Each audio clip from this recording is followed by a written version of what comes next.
Hello and welcome back to Cinema Fanatics with me, myself, Kerry, and yourself John Rennie from Boneyard Cinema. from Boneyard Cinema. Awesome. I Hello, got a, John. How I you got a, doing? I got a comment the other day on someone saying what's cinema. So Really? so I've started saying cinema. Yes, Cinema. Okay, which I great. thought I always said. I mean, cinema, same thing. You decide. Hmm. Well, we have a thing here in Ireland. We say film. Film. I film. We get that in the northeast as well. Film. What's a film? What's a film? You know, is it a thin coating of something or is it a motion picture? Who knows? Cling film. That's another one, yeah. Hmm. I don't know what Americans call it, saran wrap or something, don't they? Something like that. Yeah, something weird. They're weird, I know. Like sidewalk or baby stroller They got strange words for things. That's for instead of sure. path or a pram. Mm, or anything. I do love the differences though. It's Yeah. so great how it's so great about culture, right? Mhm. How we all mean the same thing but say it differently. How Yeah. like I remember I was in Paris many years ago for my 30th birthday. I went to see Jim Morrison's grave, and saw loads of John Cassavetes movies as well on the French cinemas. It was great Mhm. cinemas on the Mars, yeah. French cinemas. Excuse me, but it was amazing how many French words were the same as English words. Oh, aye, yeah. And I was expecting because of the, people see like French people are a little bit more like they want the tourists to try and like interact more, but it was Mhm. fantastic. And I did. It was like, I ordered like whiskey avec glace or whatever. And everyone was so happy that I was trying to add the little bits in. But I am a terrible tourist. I am. Oh, yeah. Oh, no. Anywhere I go, I get too involved. I do. I like, oh, this sculpture's great. I want to get involved. And it's like, Well, there's nothing wrong with that. everyone's just like, go away, you tourist, wherever I go. Well, the thing is, you're immersing yourself in the culture, and that's always a good thing, is it not? I'm a tourist in my own house. Fair enough. So, that aside, tonight we're going to have a watch along of the Cabinet of Dr. Caligari Right on. from I love 1920 Caligari. Yep. and Glen or Glenda from 1953. So, um, we'll start because we'll start about 8:30. Is that okay? Because they're two very Yep. short films. Yeah. So They're only 5 seconds each. that's pushing it a wee bit. They're about 7.5 actually. All told they're about 12. No, You know what it's like with guys, right? 7.5 is 16. that's what they say. You know, but so the links are in the description of the video or this video here. There's an This video alternative, where? huh? This video where? On YouTube. Where do you Oh think? no, below. Oh, In the that's why I description. asked you to do the intro. In the description below. That's why I asked you to do the intro because you're better at that. Oh, I'm not better than Grammar. you. You're amazing at doing the intros. What are you talking about? Ugh, For anyone who damn. doesn't know, me and Kerry take turns. One week, Kerry will do the intro. The next week, I'll do the intro. So yeah, they're linked below. Cinemas. There's an alternative version of Ed Wood or Ed or Glen or Glenda's. Glen or Glenda. One's a HD copy and one's an ordinary run-of-the-mill copy. So whatever one works for you. Yeah, we had some problems with one because of the VPN or whatever you mentioned. Like one of them was. Yeah, that's the HD version, but I have watching on my phone, so I'll be able to use it on my phone. So All right, I have a cool. VPN on my phone. So, but I'm okay for Dr. Caligari. Glenda is a brilliant film. Caligari. I mean, Caligari. It was like I went to college to study. It wasn't even film; it was media studies. I went to study media studies at college, Mm-hmm. and we had a teacher who showed us Caligari in class. And I remember seeing it and loving it so much. And then me and my friend Ryan Logan Simpson, who I was at college with, we went to see it at the cinema after because it was playing at a local cinema, and we loved it so much. We sat in the cinema and watched it twice. We stayed in and watched the second showing of it. It was brilliant. I'll always remember that seeing it because it was so unique. And I remember hearing, or not hearing, reading that Kubrick loved it as well. And when he was watching The Shining, he would show it to people All right. I did not know while it that. was, along with Eraserhead, apparently. Hmm. The Lynch film when they were making The Shining, and Kubrick always said German Expressionism was the best form of cinema. He loved it, Hmm. as well as Yeah. great actors like Nicolas Cage, who has said in many interviews that he kind of took the German Expressionist form and tried to, like in Vampire's Kiss, when he's really over the top, and stuff like Moonstruck when he's, my hand and all that. He was really going for that kind of German So Expressionist that's his style. reasoning behind his overacting, you think? I don't think it's overacting. I've never thought he overacts. I never have. Hmm. I think overacting is perhaps like I find Tom Hardy overacts quite often. Okay.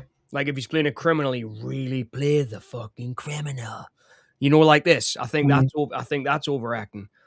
But I don't think I never thought Cage overacted. I think he more like reacts to the material, Right. but in his very unique way, which I've always Mhm. admired.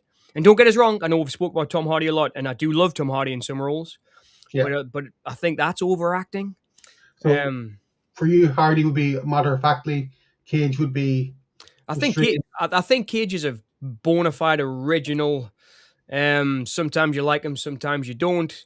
Never frightened to take a chance. I think he's a bona fide original. Like, I don't think there's Hmm. anybody like him, and that's very rare. I put him up there with people like George C. Scott, who's my favorite actor. Not on the same level as George C. Scott, Yeah. but in the same category as someone who takes chances, puts it out there, like the expressionist cinema. It's like these guys were not trying to tell a story in the same way that Sunrise was telling a story. Do you know what I mean? It's like Hmm. they weren't trying to document any kind of reality. This was pure dream logic in these films. Yes. Definitely. Yeah. And I love that about these films. Caligari's got to be the first film I saw that just made us think, wow, you can do anything. The doorway doesn't have to be a doorway. You can open the door and go into a garden if you want.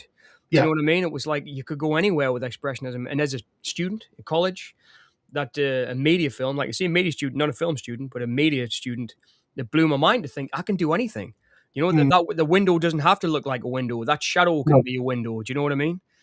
Yeah. Just And then because it's target for. exactly. I mean, you don't have to have a window. You can just give the idea of a window, Yeah. like using light and I mean, like a gobo, like what they used, to make the stuff like flicker and fire, or shadows in the background. It's just beautiful expressionism, and it's like to me, it's as expressionist as Dali or anybody. It's just, Yeah. I mean, Murnau and these directors. Who was Caligari? Was it Murnau? Who was Caligari? Vina. Robert Vina. Robert Vina. Those directors. I mean, they were taking chances because they didn't have anything. Yeah. I mean, this was after the war, the First World War. Germany didn't have any money. That's They right. didn't have money to make films. They didn't have money to make sets. The streets were flipping desolate. There was, it was just like, what can we do? Let's get as far away from reality as we can. Hmm. And they made these beautiful works of art. They really did. And they've totally inspired me over the years. Totally.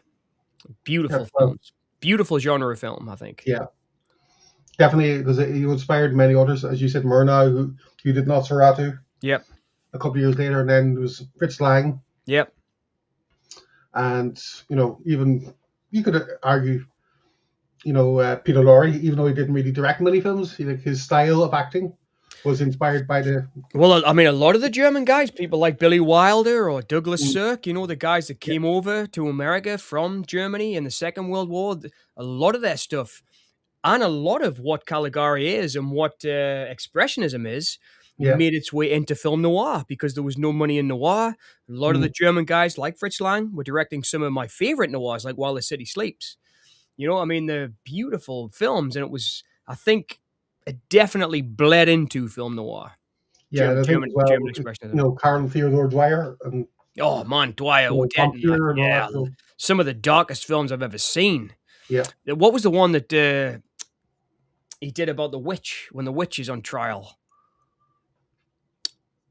Hmm. I know the one you mean, but I can't picture the It was name. flipping. It was a really depressing film, but I mean, a great film, but Mm. so sad and depressing. And I mean, it's just a witch on trial. It was awesome. He did Joan of Arc as well. I know he did Joan of Right, Arc. yes, we did. He did the silent Joan of Arc, didn't he, in 1920? But the what was that? 26, 27? Was it 26? I know it was the 20s. But Yeah, what was well, that? What was the film he did, man, about the witch on trial? okay, just bring It'll me up. come to us. It'll come to us. We can just No, carry no, on. no, It'll come to okay. us. All right. We're good. We're good. It's a great movie. I bought the box set that BFI did of his films not too long ago on Blu-ray, actually. Hmm.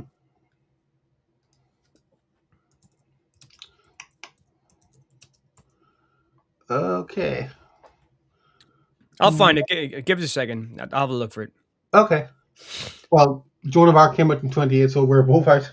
Oh man, he did Vampire as well. I forgot about that. Mm-hmm. Absolutely. Gertrude. Amazing films, man. Some of these amazing films. Day of Wrath. It's Day of Wrath. That's Okay. what I was thinking of. Day of Wrath. Yep. That was 1943. I'll never forget. The young wife of an aging priest falls in love with his son amidst the horror of miraculous witch hunt in 17th century Denmark. It's an absolutely beautiful film, but so like harrowing to watch. But it was when I was teaching film studies, there was a teacher, Jennifer Nightingale, and she used to show the students who I was teaching with, and Mm-hmm. she used to show the students Vampire or Vampire. I'm not sure how you pronounce it. I think it's Vampire, isn't it? Vampire, yeah. Because it's classed as one of the first ever point of view shots where the dead bodies and where the vampires in the coffin, and Yeah, the guy looking up. It's classed as one of the first point of view shots in cinema. That the looking through the glass. Whoa! I just got chills. Looking through the glass lid in the coffin. Beautiful. But I think I liked it. I still like Nosferatu, and obviously that was his riff on Nosferatu. mm-hmm. Carl Theodor Dreyer's riff on it. But that was a cool movie. Would you class Dreyer as German expressionism? I think he came after it. I mean, he's Denmark, Mm. but it's like It's definitely inspired. no, I'd say it was. So we're munching away easy because we're, well, starving. Well, literally, I just finished work and ran upstairs. Mm-hmm. I haven't even had a shower yet. I just put a pair of shorts and a t-shirt on and we started the stream pretty much. Yeah. So forgive me. I've got over my chest infection, Yep. which I had last week. But I've still got a bit of a cough, but nowhere near as bad. But as a result of my antibiotics, I got a urinary infection. Woo! So I had 40 minutes sleep last night. 40 minutes. Damn bladder. So I have no energy. Well, wait till you get to my age.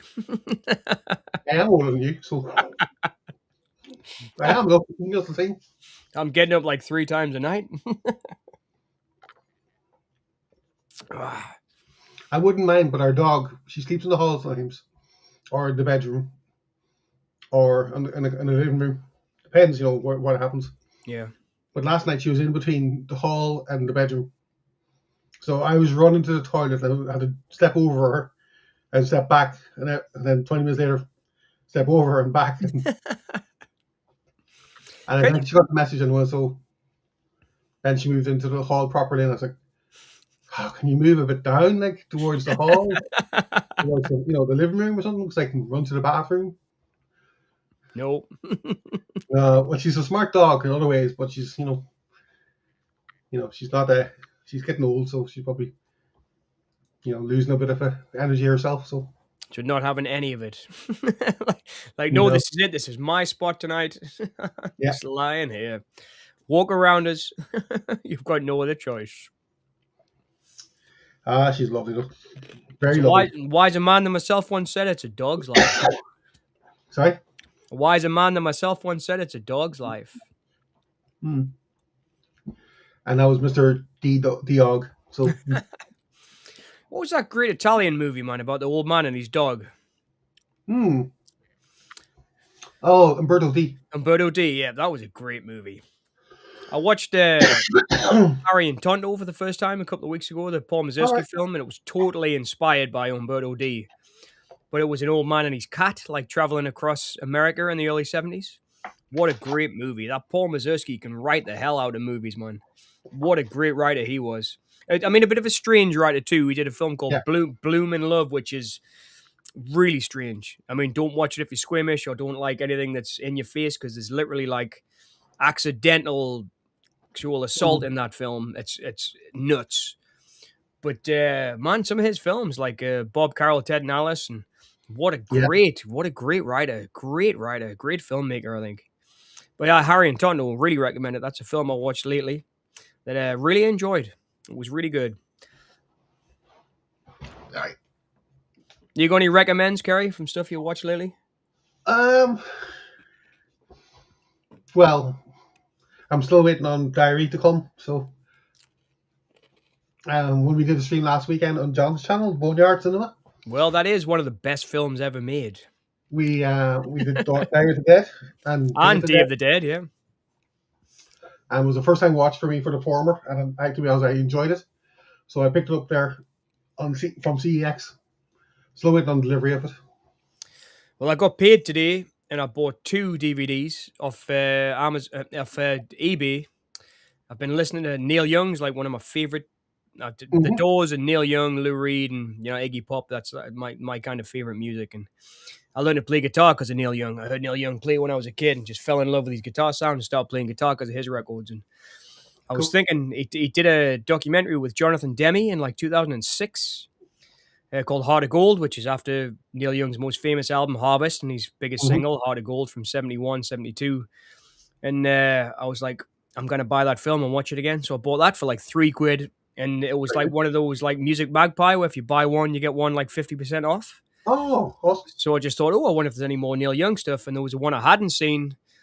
Neil Young, what was it? CSNY. So it was when he was doing Are You Passionate? And singing songs against George Bush. Apparently they made a film about it. So I'm looking forward to seeing that. It's called Deja Vu, CSNY, which is the famous album he did with CSNY. The first one they did together, Crosby, Stills, Nash & Young, Deja Vu, the album. But he got them. I've heard the music because I bought the music when Crosby, Stills, Nash were following him and supporting him when he was touring this album about George Bush and the state of America. So I'm really looking forward to seeing that. Apparently it's a concert movie, but I'm really looking forward to it. Cool. Well, that came at last. Trances, I'll drink to that. What a movie. Charles Band. Yeah, well, we watched it last night. Well, and that's Helen. Is it Helen Hunt's first movie? Yeah. Well, I don't know about her first movie, but she's in it. Yeah. And Tim Thomason, right? Yep, that's him. Tim Thomason's a legend, man. What was that one he did when he was in World War II and he fights the aliens? It was awesome. Jesus. Zone Troopers. What a great movie that was. But to say I watched it would be an understatement. Or an overstatement. I like Trances. I like Trances 2 and 3 too. They're pretty good films. Solitude wants to know, what are we drinking tonight? Okay. Oh, nothing special, Solitude. Still water. I'm just on this was Staro Pramen. I bought a bottle of one of those big bottles of Staro Pramen on the way back from work. I literally ran home from work tonight to do this. And just I think there's a couple of San Miguel left off last week, so I'll probably be polishing them off as well. If you only try to send them over this way. So I'm not posh tonight. I'm just back on the lagers again. How are you, Solitude? A good week? Yep. We're just talking about it there. Kerry's been ill. I've had a hard week at work. So we're looking forward to watching these movies. I hope you've had a better one than we have anyway. But we're looking forward to watching Caligari because I don't think either of us have seen it for a while, right? I watched it last year. Oh, it's been longer than that for me, definitely. Okay. Now, just so we know, or so ye know, the chat and the watching back, sorry. The main character we play, or was played by Conrad Viedt, we say Cesare. So you might have a different pronunciation. Yep. We say Cesare, so whatever you say, don't take it against us that we're pronouncing it wrong. We just And deserve I, the and name. I would also say the somnambulist, but I don't know how everybody else says it. I always said the somnambulist when they're talking about Caligari's kind of creation, but Yeah, I mean, is it a riff on Frankenstein? Kind of. I don't know. yeah, I think it is actually. I mean, it's Well, Frankenstein's about a mad doctor. yeah, Caligari's a mad doctor. yeah. I remember watching it at college. Like I was saying, it was never. No one ever said, "Oh, it's a riff on Halloween." It's a riff on Mm, Frankenstein. But now, looking at it, it kind of is. mm. Solitude says every week is a hard one these days. Yeah, I know the feeling, solitude. It's flipping. This job's kicking my ass, man. It really is. we're looking to But get you. Mhm. I know I'm lucky to have a job. I know in this climate, I'm lucky to it. I'm just saying we're lucky that you're here with us tonight. Well, like I say, Thank you for joining. I nearly didn't make it. I was working in Kennington tonight. It takes us about 45 minutes to get home on the Victoria line. So I had to proper run and jump on the train. I was proper legging it back. Well, if you'd messaged to say we could have put it back to 8:30, that would have been fine. So, Well, this is the highlight of my week. I love talking to you and solitude. And I mean, I really wanted to make it. okay, well, thank you. So, And sorry if you can hear us crunching solitude, but I haven't had dinner, so I'm munching on these like I don't know, they're kind of like wasabi chip things. So I apologize if there's any crunching during the stream because this is literally my dinner.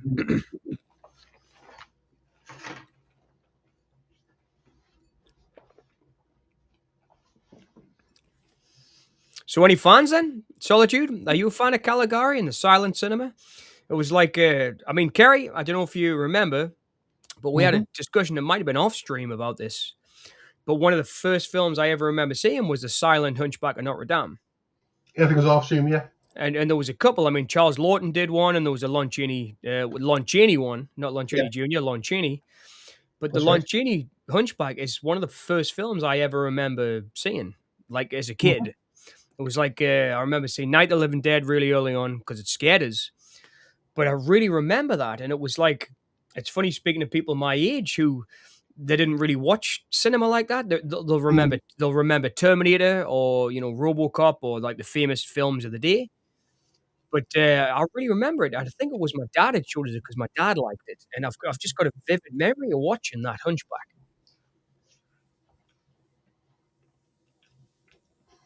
That movie is amazing. However, if someone would make that movie today, it wouldn't make much noise. It's a masterpiece because it captured the zeitgeist then. Yeah.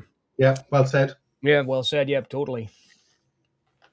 Definitely, because we're saying Germany was after World War One and was a very poor country, and it's a metaphor for their defeat in that battle or that war. And I mean, the whole film's made out of necessity. mm, I mean, the sets look the way they look because they had like 2 bits of timber and some paper. I mean, that's or the staircase that he carries her up at the end. I mean, the beautiful, sets that it's just perspective. It's paint. It's wood and paint, yeah, and it's just incredible that they did it. And I mean, they got. I remember. I will probably remember. I'm a big Hitchcock fan. I talk about Hitchcock on the streams all the time, and he studied at U for Cinema when he was a kid. When he was learning how to make cinema, they sent him there, and he just said it was all these great expressionist, people like Fritz Lang and that were working at the studio. And I mean, I guess you could put Metropolis into German expressionism too, right? Because it was no mhm, kind. I mean, he created his own reality in that movie. yeah, He definitely. created his own planet in that movie. Never in his own city. It was incredible, and it was with. I mean, it was. I mean, made out of ingenuity. Those films, especially Caligari and Nosferatu, that we talk about all the time. Those are the two that we always name check because they were just so made from nothing, just pure talent and a drive to create something and get this film. What do you call it? Film scene going again in Germany after the First World War. We said before, I think on your channel, John, about Mark Gatiss that he did a horror documentary. Yeah, the history of horror with Mark Gatiss. Yeah, Yeah, he did a European version, and he talks to somebody in Berlin about Caligari and how the sets were replicated but miniaturized, yeah, and it said it was very much a play Totally. on Yep. stage, Totally. and Yep. it comes across that way because they had no budget, they had no real talent apart from Conrad Veidt, and it was big risk, especially. Well, who we should say was a famous old actor. Hmm, I mean, he might have been old, but famous. hmm,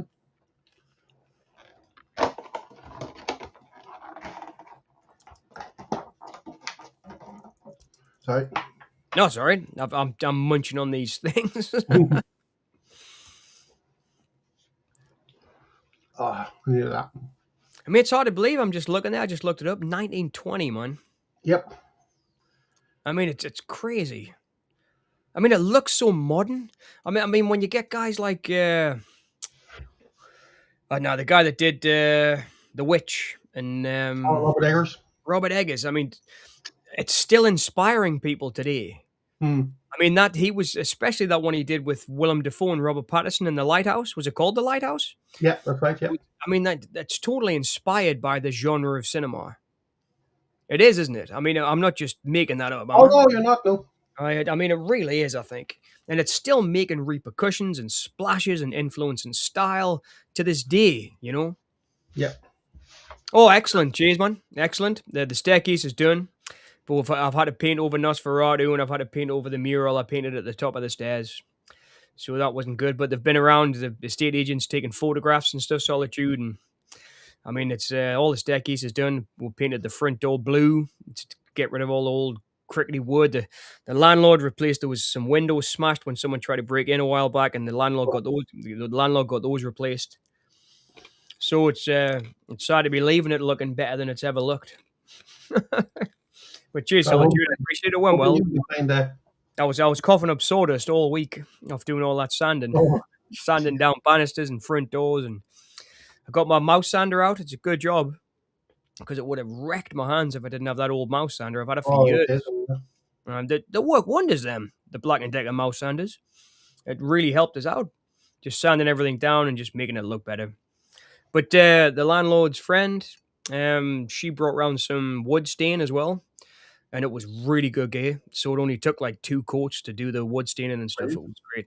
But thanks for asking, Solitude. I appreciate it. Yeah, but went well. Did it was a lot easier than I thought. Just kind of relaxed into the long weekend and did it Saturday, Sunday, Monday. So I didn't get much rest, but I got all the painting done. Thank you for asking. Cool. So we'll go live not live. We'll go in 2 minutes. Oh, Caligari. Yeah. Excellent. I'm looking forward to this. I really am. Excellent. Is there a sound? Do you know if there's a soundtrack on this one, Kerry, or is it? I'm not 100% sure. I just skimmed through to make sure it was the version. It was in English with English titles. All right. So I didn't actually listen to if there was a soundtrack. So I think it was in my 20s. I went with Ryan, my friend, to see who I'd seen this with at college. Mm-hmm. We went to see it in the cinema, and it was had a live orchestra with it. Oh, brilliant! So there was like people in the like an orchestra playing along with the cinema, with the film. I think they were just trying to recreate what it would have been like in like 1920. Yeah. Because usually they had a guy on a piano or someone playing along with the films, or a person on a piano playing along with the films. And if they were lucky, there might be a couple of strings. So like when silent cinema used to play, they used to have a live band if they could. That's right. To play along with the movies. And I mean, of course, back in the day, they were lucky if the place didn't catch fire with how flipping flammable celluloid was back in the day. I mean, did you ever read about that? About how many picture houses burnt down just because film was so flammable when they were rolling it through the projector? Cynical, wasn't it? Nice, cynical celluloid. Used to catch. Shout out to Glen there. I shout out to Glen Criddle. But I used to catch fire all the time in the old cinema houses. Cinemas, yes. And the old cinemas, yes. Can you believe someone flipping made a comment about how I say cinema? What a flipping... Yeah, I don't know. I do love people, but some people are just hard work. Yeah, well, if they come something like that, that's not good. Like, that's petty. I don't know. Yeah, sorry. I was going to say, ready to start whenever you are. I'm ready to go, boss. Whenever you are. Okay, boss, you're ready to go. In fact, going ready. So give us 2 seconds. I'm going to run down and grab another beer. Okay. Just Well, when pause you that. come back, I'll go to the toilet to go. I'll be 2 seconds. Yeah, that's okay. So, Solitude, are you bored and ready for this one? I would say you are. Because you're bored and ready all the time. Oh, God. Excuse me. So, how's your week been, Solitude? Was it? Did you get up too much, or were you working yourself, or what's been happening?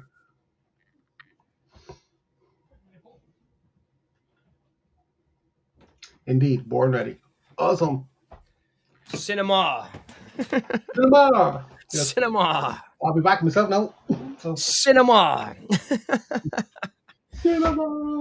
it never ceases to amaze us. I mean, I love YouTube. You know, it's been flipping so amazing to meet people like you, Solitude, and Kerry, and everyone.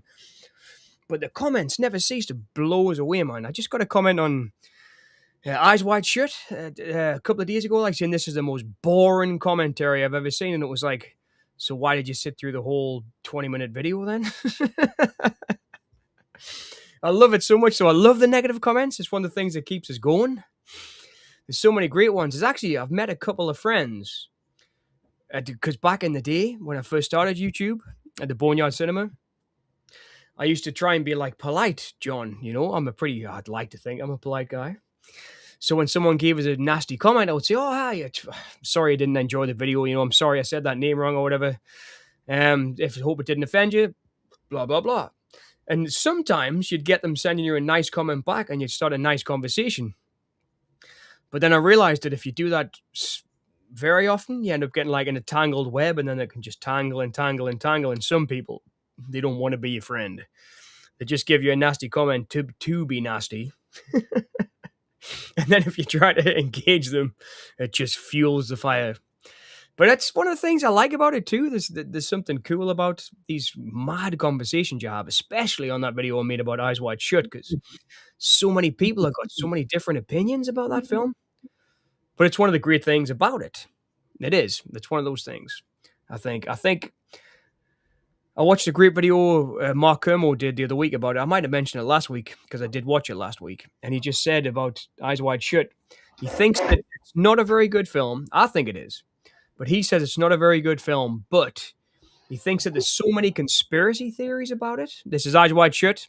Okay. I'm just talking about briefly, Kerry. I was Yeah. watching a Mark Kermode review. He says he thinks there's so many conspiracy theories about it because a lot of people just can't understand that Kubrick made a less than amazing film.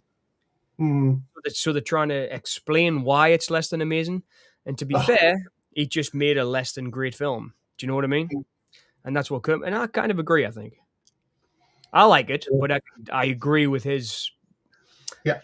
thesis of why there's so many conspiracy theories. I like it too, but I wouldn't say it's his best. Do you know what it is? Over the years, I've come to love Full Metal Jacket like more and more and more. Right. And in the beginning, I really liked Barry Lyndon, and I really liked 2001 and Clockwork Orange. I used to watch again and again. I really liked Killer's Kiss from his noir days. I thought that was great. Yeah. And I like Killer's Kiss more than the one at the what's the one at the racetrack? The with Sterling Hayden, The Killing. The Killing. I like Killer's Kiss better than The Killing. I think because I think Killer's Kiss is more experimental. Yeah. Definitely influenced by German expressionism, especially with all the dolls at the end when they're in the doll factory and you've got a lot of light coming through and all that. But I have come to love Full Metal Jacket more and more. It's creeping up to be my favorite, I think.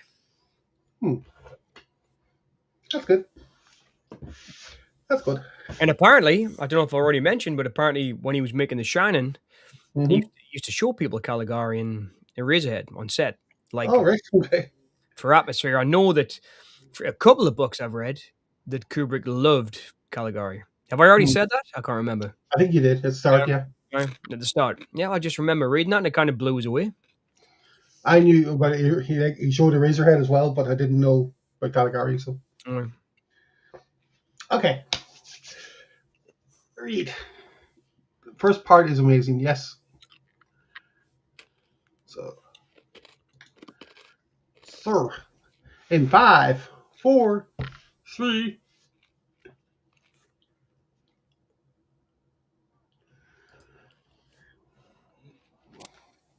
So, Well, this is something interesting. We were Hmm. talking about this before. It says with the original tinting and toning. Hmm. So, which means it's tinted blue or it's tinted yellow. It might be Yeah. tinted blue for night. It might be tinted yellow for dusk. It might be tinted pink for dawn. The film. Yeah. I don't know about you guys out there in the boneyard, but when I first started watching black and white movies on VHS and then DVD, eventually, they were never tinted. No. I didn't know about tinted film until maybe the late 90s, mid 90s to late 90s. I didn't know that they used to do that until they started releasing these remastered versions. And it Well, was, the first black and white I watched was John Wayne's, and they didn't have it. oh, they didn't have it on those movies. No. I remember some of John, I mean, I love Stagecoach, the John Ford one. That's an awesome film. Mm. So this is there's a soundtrack on this. It sounds like a more modern soundtrack. Yeah, it does. Yeah. With the clanking of the pipes. Yeah. Vernon Christ, who plays the titular Dr. Caligari. That's who I was thinking of. I wasn't thinking Mm. of Conrad Veidt. I was thinking of Werner Krauss as the old guy who was a bit famous. Yeah. That's who I was thinking of. I've never seen it with the soundtrack before. It sounds like the Eureka version. Sounds like somebody on a synthesizer, that's for sure. Mm. Neil Dagover. Yeah. Hands.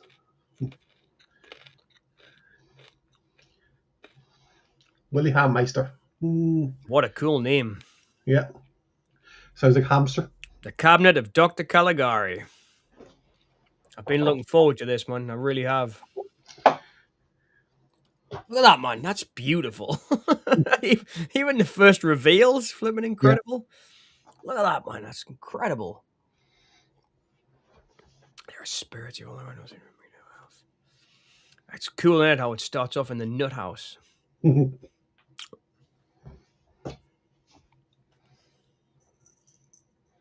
What films in particular, Kerry? I mean, like from when you first started watching movies, because this is one of mine. Like as a film student, seeing this, it's Hmm. like, oh, look at how beautiful that is, but just how like incredibly striking it was. I mean, there was filmmakers from when I was a kid, like Hitchcock or like Peckinpah, where you can the really visually striking filmmakers. You know, Yeah. I mean, these aren't films like to mention. I mean, Terminator's visually striking, but not, and that was around when I was a kid in the 80s and 90s, but Yeah. but not as the same way as Peckinpah, Hitchcock, or Robert Vine might be striking. You know, it's like they're more. There's a difference. You know. Yeah. Well, I think you see, you had a very different um, family attitude to cinema than I did. Yeah. For me, it was a miracle that my dad watched the film. Yeah. And if he did watch a film, it would either be a Sean Connery film or a Western. Did you ever watch any of the weird Sean Connery films? No, he never did, no. He made some weird films, Sean Connery, man. Yeah. He did. I don't just mean Zardoz. I mean, like, he picked some weird films to make. Yeah, Like, Outland. like Wrong Outland's one of my favorites. I think that's my favorite Sean Connery movie. But he made The Hill with Sidney Lumet as well, which is a weird war film. It's not a normal war film. He made The I haven't seen Offense that. with Sidney Lumet, which is a weird, like, film. Oh, look at those! It's like a weird film where the cop becomes the criminal. It's All right. Well, we went to the cinema to watch for my birthday when I think it was 9. Yeah, it was 9, yeah. Vice versa. with With Fred Savage. Judge Reinhold. Yeah. Mhm. Yep. He said, "Oh, we'll take you to the cinema." I was like, "Okay," we watched it. And then the year after, we went again. It's a pretty good movie, vice versa. Yeah, we saw Last Crusade, Indiana Jones. Oh, that's my And favorite then Indiana after Jones. that, it was just, no chance. So, I mean, that's my favorite Indiana Jones yeah, I mean, Lost Ark's good. Temple of Doom, I can take or leave it. But apart from the bridge at the end, which is amazing. But the Last Crusade just start to finish like never stops. It's a great adventure film. yeah, I agree.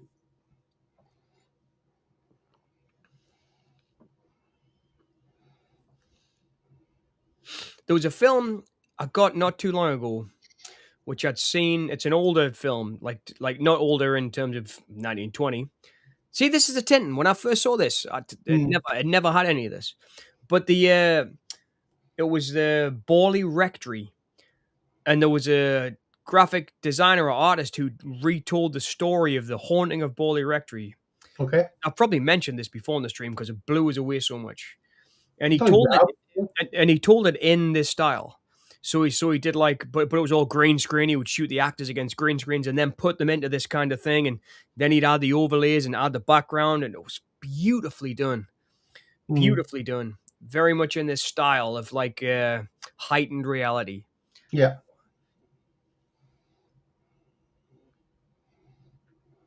But it was, it was Orson Welles said the same thing. You know, you don't need the window. You just need the idea of the window. And I mean, famously, Orson Welles would carry a window around with him, the set for a window, so that anywhere he was, he could set up the window and sit in front of it and do a monologue that he'd just think All of it right. at the time. So Hmm. he'd just carry like a makeshift set around with him. So if he thought of something he could do, he would just sit there and do it.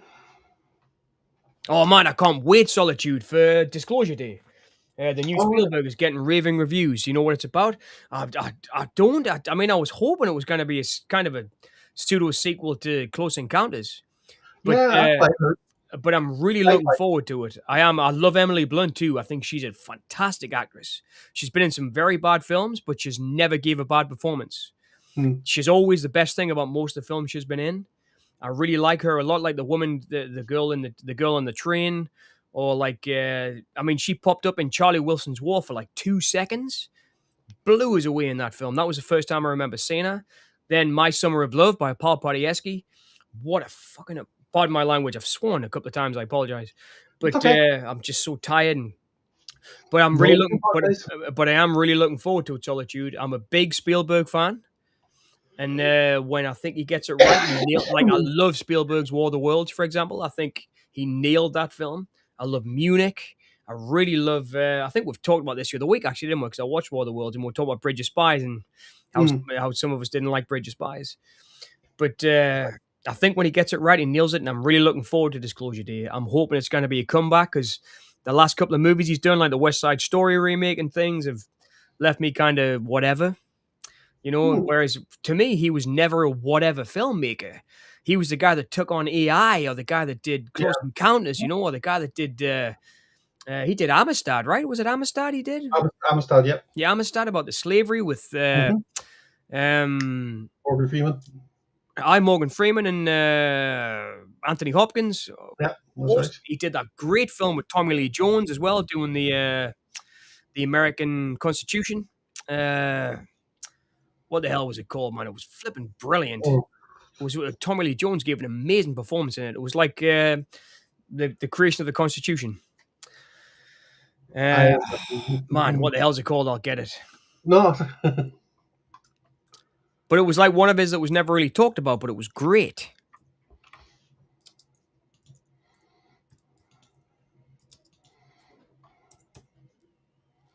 Mhm. Lincoln, man. It was about Lincoln, not the Constitution. Jesus. Lincoln. No, Lincoln. That's what I was thinking of. Lincoln. Great film. But yep, I'm really looking forward to it. I can't wait. It's the one film at the minute I'm really looking forward to. Disclosure Day, because the trailer looked pretty cool. I don't usually watch Not too trailers. long to wait, though. 2 weeks. Yep, I know it's not long. It's but I don't usually watch trailers, and I saw it accidentally. I was like, I was at work and I was looking for a client that said I want this video in my podcast, and it Hmm. sent us the video without sound. And I was like, oh well, I'll find the video online because it was a trailer for a AI alarm. The podcast was about a girl who'd invented this AI alarm, like an assistant, and she was talking about the creation of the AI assistant alarm and all that. And the trailer was online. It's called Enough. It's like a AI protector. So if you're wearing it, it films if anything happens, and it sends a signal to the police. And I was googling it, and I was looking for it, and I was on YouTube, and Disclosure Day just popped up, like the trailer, and I was like, I'll just watch it. Great, it looks great. There's a bit where Emily Blunt's on the TV and she's like, as if the alien voice is coming through her voice. It looks great. It does. Looks like this might be some car chases in it too, which I'm excited about. Cool. But for me, it's hard for Spielberg to do wrong. But when he does wrong, he's not the best. Like He does wrong. he's made a few flops. But I mean, he's Spielberg. You know what I mean? You've got to. I mean, that's the guy that. He made more good than bad, or more great than good. Oh, exactly. You know, I mean, when he nails it, like something like E.T., or I mean, he just nails it. He does. And I'm a big fan of artificial intelligence, man. I really like that film a lot. And I know that it's not one of his most popular films, but I really like it. 1941, yeah, with Belushi. That's an interesting voice. I laughed a lot. I did. I laughed watching that. It's great. Dan Aykroyd too, right? It's all the guys from Saturday Night Live. But it was a big flop, wasn't it? Solitude, if I remember. But I quite liked it. But it's not really funny, and I can see why it flopped. It's not like Blues Brothers funny. It's like it's almost funny. Do you know what I mean? Yep. I mean, he was still kind of finding his stride then. I mean, what had he done? He'd done Duel, he'd done Jaws, he'd done Close Encounters, Sugarland Express, and then what? And then he jumped straight into 41. It must have been around that time, right? Yeah. Late 80s, maybe. No, 41 was 80, I think. 1980, Christ, so it was early on then. I think. I'll tell you what I did like. No, 79. 79, Christ. Yeah, and then he didn't think it was that early. Yeah, he been a big guy with Raiders, so.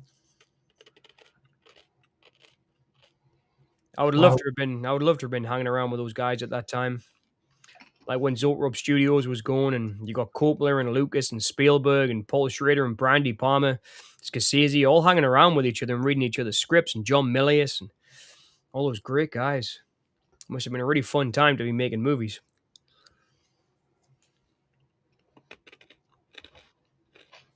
That night, the first in a series of mysterious crimes took place. I've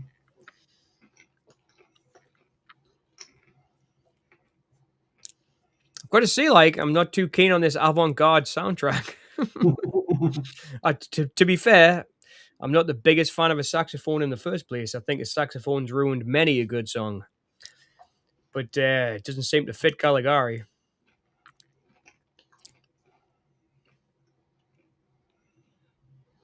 Stabbed in the side with a strange pointed instrument. Yep.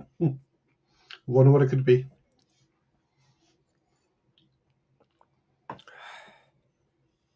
It's got a very Twin Peaks vibe, this soundtrack. Yeah, I was thinking that myself. But it just goes to show you how beautiful a thing you can make. You know, with some bed sheets and some tape. It's absolutely beautiful.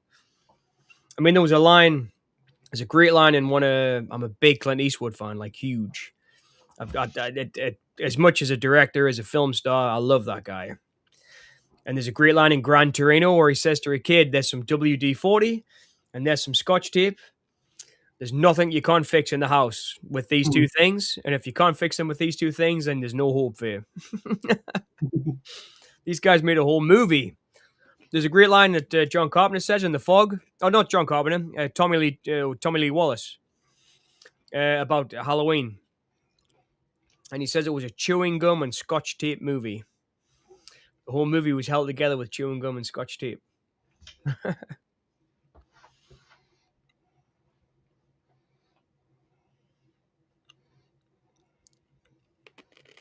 So what was the first silent film you saw then, Kerry? Can you remember? Because obviously we were talking before and you said, do you remember seeing Vice Versa with your dad? Yeah. Gold Rush. Gold Rush. That's a good one. Yeah, it's a good one.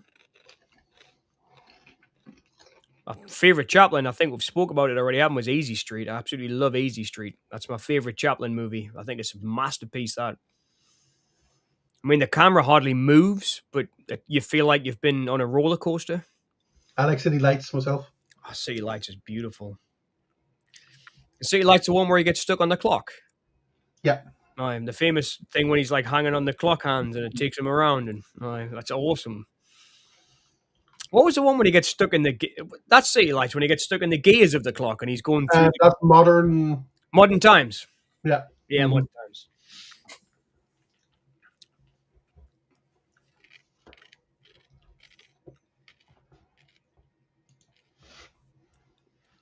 How the attention shifted in the 80s it was all by naming the director.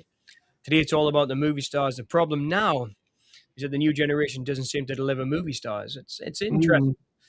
I was talking today, Solitude, about that new film, The Back Rooms, with Chiwetel Ejiofor starring in it, who's the guy from 12 Years a Slave.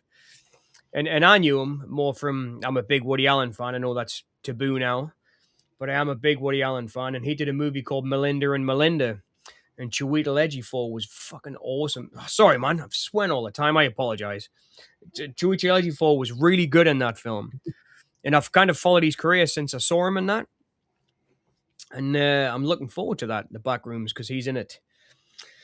But I think it's kind of been sold in his name, like you say, because the kid who's directing it's 20 years old, and he's the Wow. youngest director A24 has ever took on.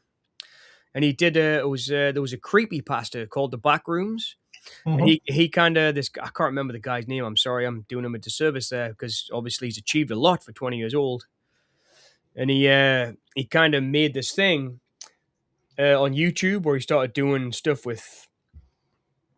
Sorry, Carrie, what was that? Continue once you're finished. All right, but now it was just this guy. He's made YouTube videos, and now he's the youngest director to ever be employed by A24. But I think it might have a lot to do with the fact that he's got someone like Chiwetel Ejiofor in his Mm. film. You know? Yeah. No, I just what so you just say is that Howard Lloyd? It was Howard Lloyd. Yeah, Safety Last, Yep. and when he's on the clock, that's what that's about. So yeah, I was misremembering. Safety last. Yeah. Awesome, man. Awesome. This is why I love this. I live for you guys. I love having these conversations. It's so good.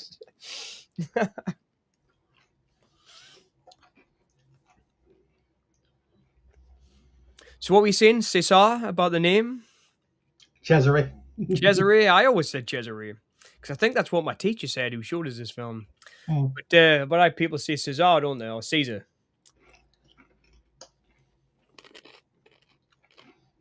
Wow, man. I mean, it's incredible seeing this film on YouTube in this form. Mm.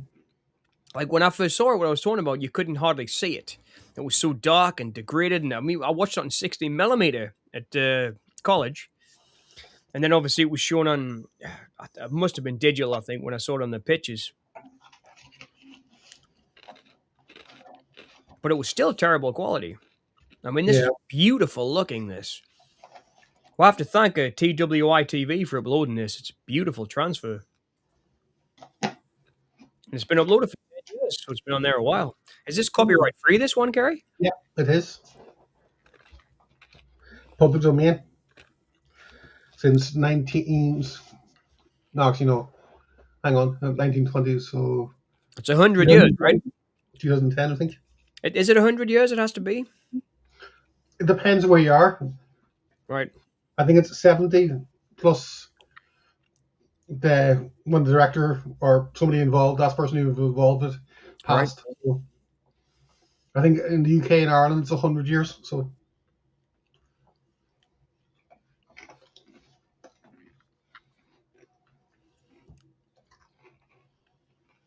I mean, a film like this takes you back to the fact that film really is light and dark.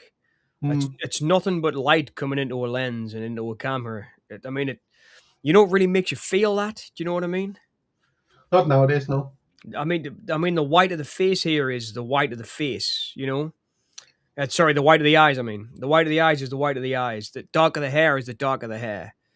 It's so beautiful the way that the light catches the old cameras. I was having a conversation the other day about Herbert Ponting, the guy who made The Great White Silence, when Colonel Scott. He filmed Colonel Scott the Antarctic, leaving and going off into the snow and got the last shots. In fact, I probably mentioned this before on the stream because I wrote a paper about it when I was a student. But Herbert Ponton was like a 52-year-old guy at the time, dragging this massive camera the size of a table, across the ice to film this. And it's just, he got images that nobody will ever get ever again. Because of the camera, because of the technology, it's incredible to me. I mean, it made the Antarctic look, I don't know what the word is. It looked magical. I'm sure it is a magical place, but not in the way that David Attenborough makes it look magical. In a way that Yeah. it looks like a dream through Ponton's camera. Do you know what I mean? Mm-hmm. Or am I just rambling because I'm tired and getting drunk? I don't know. But No. I mean, that's what I love about cinema. It really is. I mean, that image there, that's just light and dark. Yeah. That's one key light probably on his face. Beautiful. Absolutely beautiful.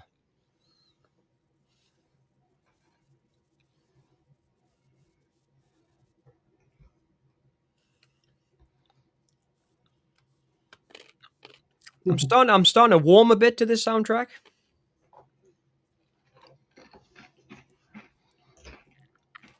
I'm just gonna have a look at the description, see who did it.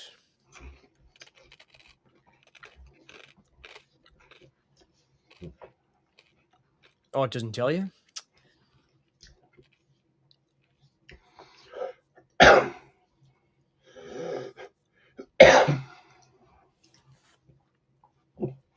mean, when I was a student, I worked in theater building the sets in the evenings Mm-hmm. and then taking them down and getting them ready for the next place, like just working in the nights. And I used to often think, man, I wish I could bring a camera in here during the night and film something, but I could never get actors to do it with. And of course, my boss was like, "No, John, you can't do that." And I was like, "Why?" He was like, "For one thing, these aren't our sets. we're just putting them up. And if you did something to break them, it would be my problem, not yours. So no, you can't do that. Especially when we were doing like the pantomimes and stuff at Christmas, because the sets look this good." Mm-hmm. It's a nasty cough, Gary. It is. Yep, you've got a chest infection. Yeah. Yeah.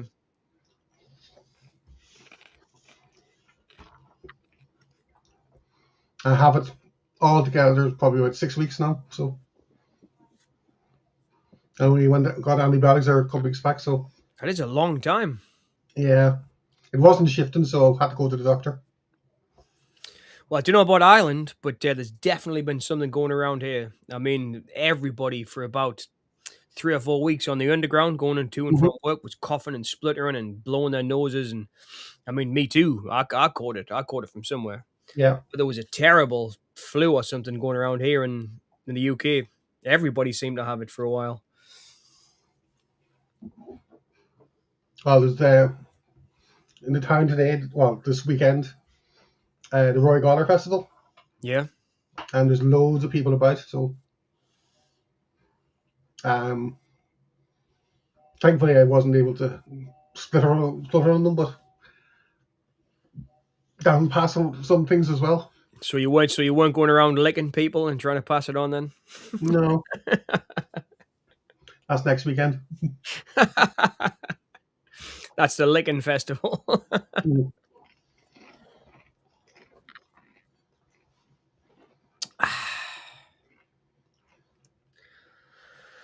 Oh, goodness me, it's nice to relax. It really is. We'll leave the choice up to her, but whomever she chooses, we shall remain friends. This was Hitchcock's first job, doing the plates. Was it? Yeah, when he got a job in cinema, I read that famous book, the one with him and Truffaut. And he was saying that his first job was making the plates for the silent films in between, because he was an artist. Ah. Nice. Good night.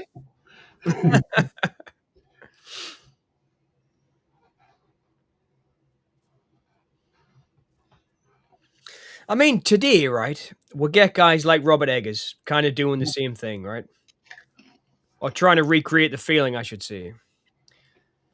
But do you think you could do a Caligari like this today? I mean, like with 2 walls and some lights, and you could still release it as a feature film, and it wouldn't be considered avant-garde or, like a weird film? No, I don't think you would. I mean, it probably wouldn't show in competition a kind of film like this now, would it? I don't think it would be appreciated Yeah.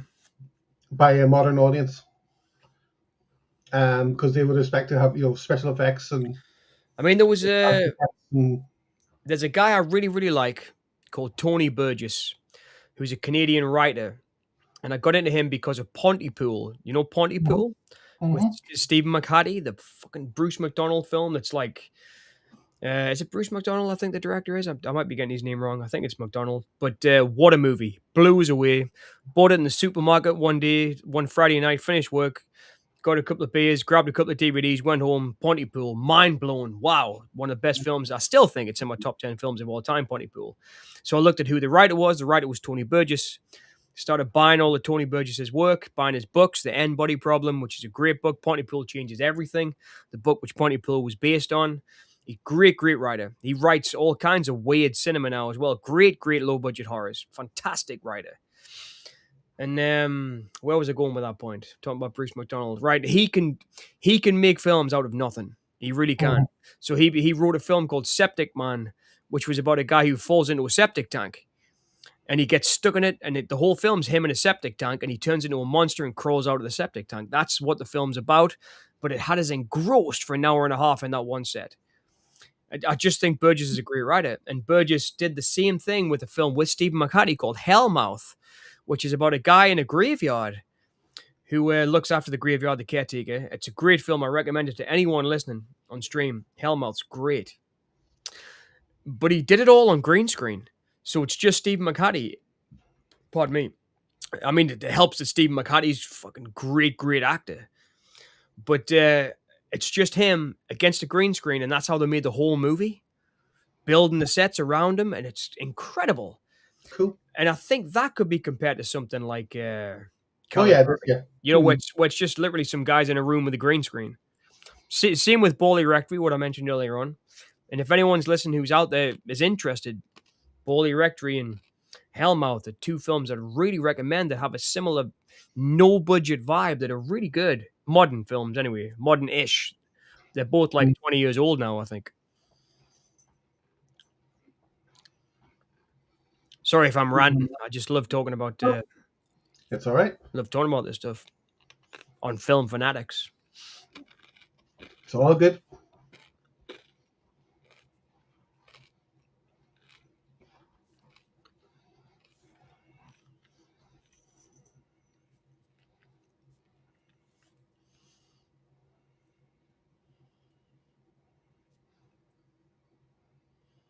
Yeah, that's a bit of a weird choice of score. It is. It's like jazz, blues. It's like Mhm. fusion something. I don't know what it Mhm. is. It's okay though. I think the drunker I'm getting, the more I'm enjoying it. Passes the mustard. Past the Heineken.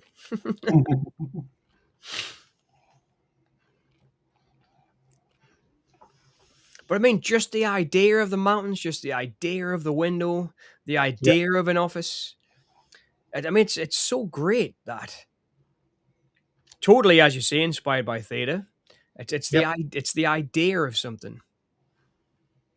I mean, that's beautiful. Look at that, man. I mean, that's incredible.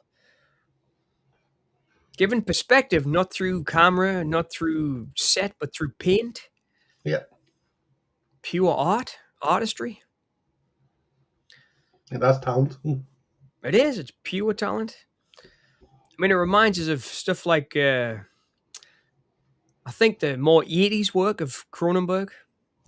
Hmm. You like Videodrome and stuff that he builds those sets that you could never imagine. Like I'm thinking specifically about Videodrome when he goes in the boat at the end of the shipyards, and you see that great rusted boat, and then he goes inside and it's obviously a set, but it's a beautiful set of the inside of a rusted ship, but you know that it's a set, Hmm. and it's like that's kind of the same deal, I think. Yeah, You, it is. you just get so wrapped up in the films themselves that you forgive that it's a set, you know.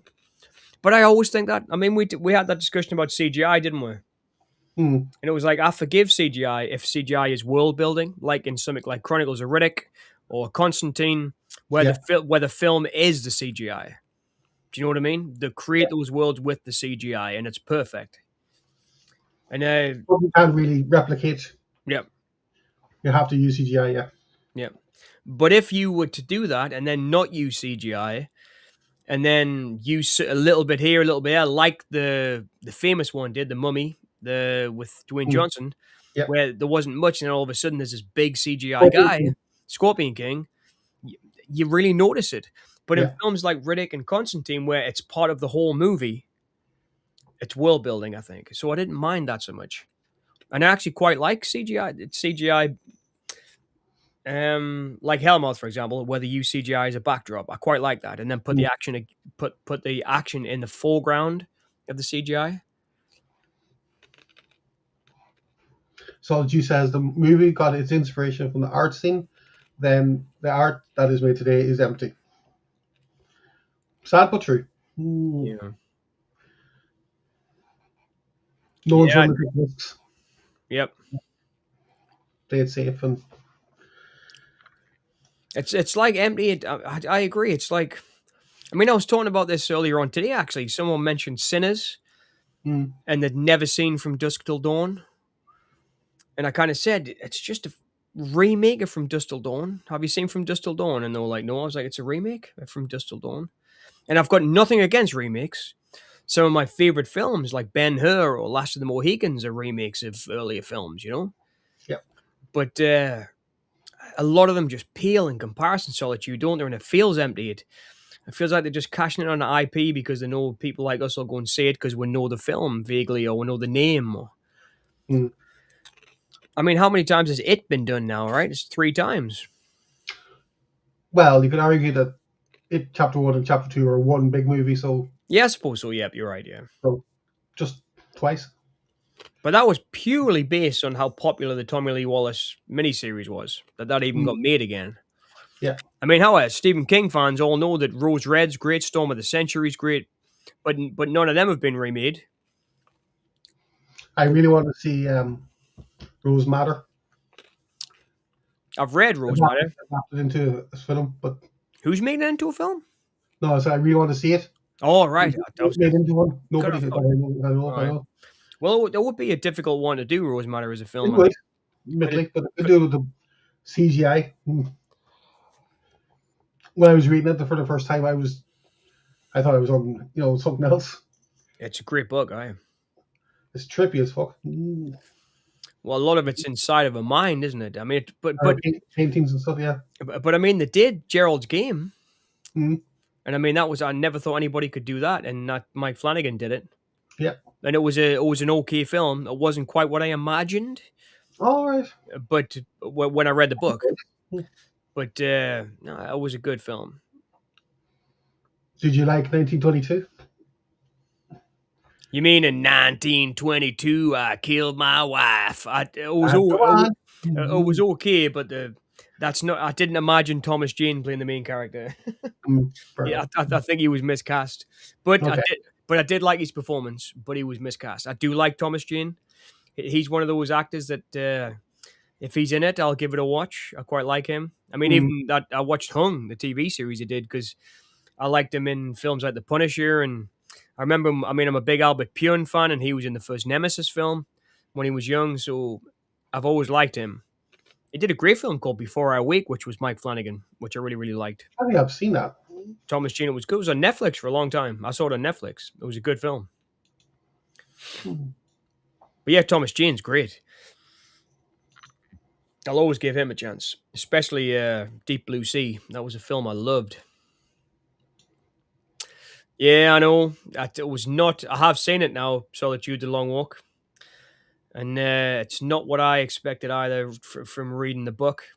Because I read the Bachman books many years ago. In fact, God, how many years ago? Let's think. 19 years ago. I read the Bachman books. And I remember thinking, I enjoyed The Long Walk and I love Rage. But it was a very poor film version. I was expecting it to be very good. Because all you need is a road and some good actors. And even Mark Hamill, man, it was like, it was a bit of a, I mean, it was okay, but it was just I can't The see ending for me kind of let it down. who let it down. Mark Hamill. The ending, The ending. because you know how he in the book he keeps going. Yeah, well, he never stops. Yeah, He gets to the end, gets through the tape, and then just yeah. yeah, keeps going. But you expected, like, you know, well, I expected, like, the devil to be there, or the death or something to be there for him, waiting for him. Yeah. But no. Well, No, I mean, that's what it's about, right? I mean, the long yeah. walk is about no matter what happens, you just keep going. Mm, I mean, that's what the book's about, and the film did not get that at all. no. It's like in the face of adversity, this guy just keeps going. I mean, The film I was mean, more political. yeah, it was. It tried to be, but it failed at it, Mm, I think. yeah. But it We did try rewatched to it be now because political, we yes. like seeing about the backstory. Yep.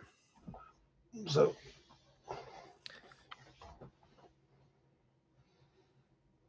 Holston, wow.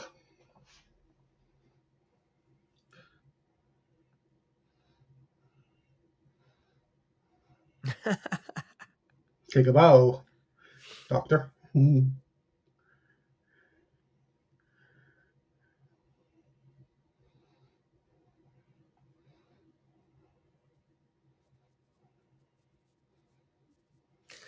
But I mean, in terms of Stephen King, for the running man, I hate to say I told you so, but everybody was saying, "Oh, this is going to be good." It was fucking awful. I knew it wasn't going to be good. That Senegal. I am a, I am a verical cynic. I'm a verical cynical. I'm a very cynical fellow these days. I think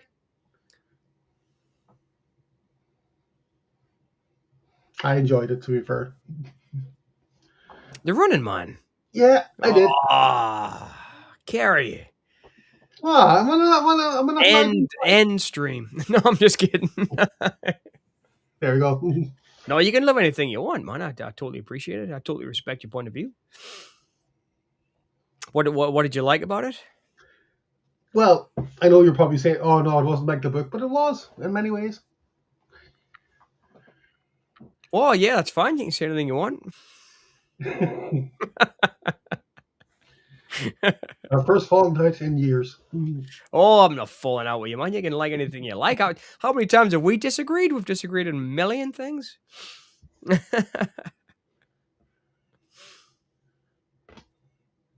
No, well, the thing is, I always used to think why there was so many bad Stephen King adaptations was they couldn't get into Stephen King's head. You know what he writes about, and his. See, that's the film Charlie Kaufman should have made, being Stephen King. Mm, That would have been awesome. But I mean, for me, obviously, Stephen King loves movies as much as we do. He does. I mean, I imagine he's watched Caligari a million times. He's a proper. You can feel it in his writing. He's a proper. I think he loves movies as well. And I he's a mean, cinema, yeah. he is, and it does sneak into his film. It sneak into his stories. And I mean, The Running Man is just the most dangerous game by Connell. But I mean, it's the oldest story of all time. It really is. I think I've said it before. You've got Death Race 2000. You've got The Hunger Games. You know, you've got The Most Dangerous Game, which has been made into a film 3 or 4 times. You've got Hard Target with Van Damme. You got Surviving the Game with Ice-T and Ice-T and Rutger Hauer. The story's been told a million times.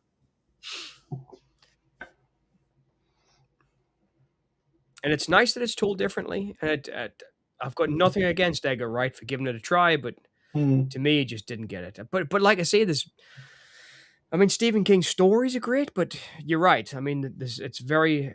I think Storm of the Century got into Stephen King's head because he wrote that for television, so there was no book. I think that's totally Stephen King, and Tim Daly's performance in that blew me away. Sammy and Rosie Get Laid is now available on YouTube for free, is it? Oh man, Stephen Frears, awesome yeah, director. I think he is good. Huh? Stephen Frears did High Fidelity, right? John Cusack, My Little Mhm. Red. I love that film so much. He also I did. think I might be my favorite rom com. He also did what was it? Nightmare on Elm Street 5. No. I'm just kidding. What was it? That was Stephen Hopkins. The what was it? Jeez. About Lance Armstrong. I don't know that one. Mm, the Lance Armstrong, the Olympian.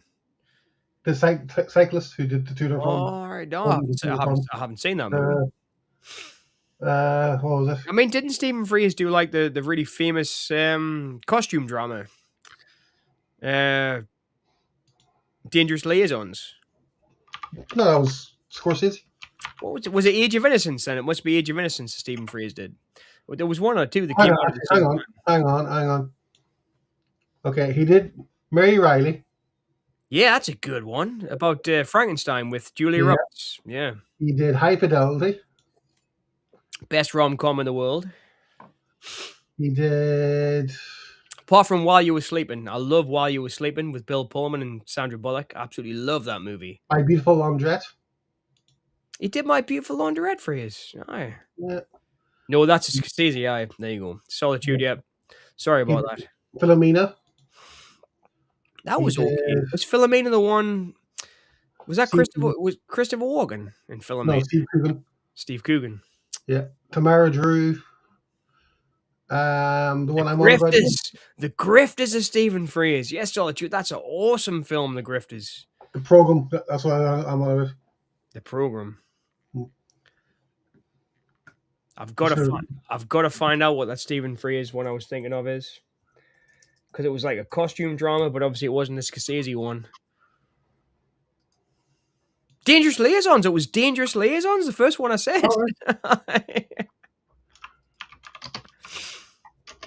In 1988, Christ, The Hit. He did The Hit too. That's a beautiful film. Yeah, Dangerous Liaisons. That's what I got it mixed up with, Solitude. So it's not Age of Innocence, it's Dangerous Liaisons. A scheming widow and her manipulative ex-lover make a bet regarding the corruption of a recently married woman. So pretty much Cruel Intentions, but done in the 80s. How the hell did John Malkovich ever become a romantic leading man? That's crazy. But he's also in a film I love called The Shelter in Sky, where he is very much a romantic lead.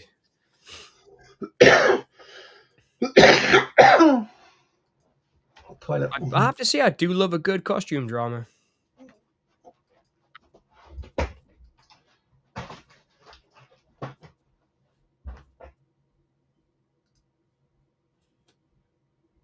But yeah, Grifter Solitude, 10 out of 10, that one.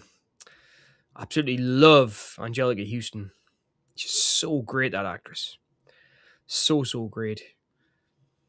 I was saying earlier on, I'm a Woody Allen fan, and she did a movie with Woody Allen where her and Martin Landau were having an affair, and Martin Landau gets her killed, and he kind of gets away with it. It's a great movie. But she's beautiful in it. I mean, like, she is the kind of woman, you'd leave your wife for. She was so good in that film. But obviously the wrong woman, because he gets her killed because she threatens his marriage. But Martin Landau's performance in it was great. Is there many more actresses you can think of, like Angelica Houston, who were the daughters of like Hollywood powerhouses like John Huston? I mean, I know that Uma Thurman, speaking of Dangerous Liaisons, and Ethan Hawke's daughter is now making movies.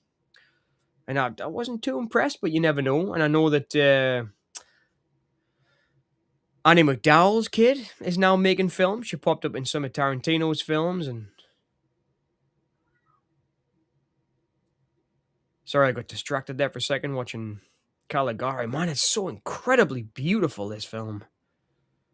When you could pause it at any moment and it would be a work of art. Or you could play Bauhaus over the top of it. Bela Lugosi is dead, undead, undead, undead. It would just be a great music video.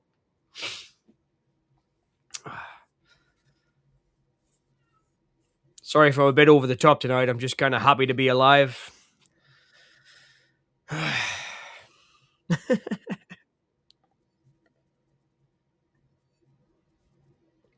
And I have to say, like, I'm a couple of beers in now, but the soundtrack is definitely working for us now. This weird jazz fusion guitar.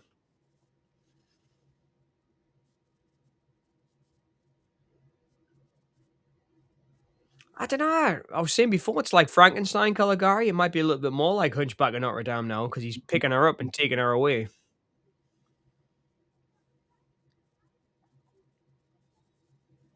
Interestingly, the same year, Freya's Florence Foster Jenkins and Marguerite came out. Same story, different directors in different countries.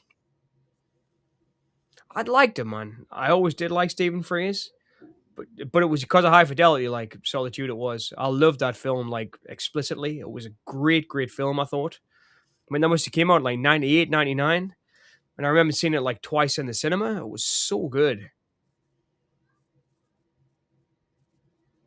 But it was like he understood. I mean, I read the book after I'd seen the film by Nick Hornby, and the book's written in London, and it's like it's more about the Smiths and stuff, which is not my bag at all. I'm not really a Smiths fan. But I got the novel and I thought, wow, this guy's like, he kind of gets the way that I am about tunes and films, and it was so cool that High Fidelity was a rom-com that was kind of made from a nerd's point of view because the main guy, Rob, that John Cusack plays, is pure geek, proper geek, just like us, film nerds. And I loved that about it. I really did. Is that what the list? Yeah, the list, yep, he does the records. So like top 10 heartbreak stories. So like he picks, and especially in the novel, it's like top 10 films to get dumped by, films, music, songs to get dumped by, or it's a great film by him. And he goes back and sees his all-time top 10. So like girls that broke his heart. And he goes back and sees them all one by one. It's great. He makes lists about everything. Yep, he does. It's great.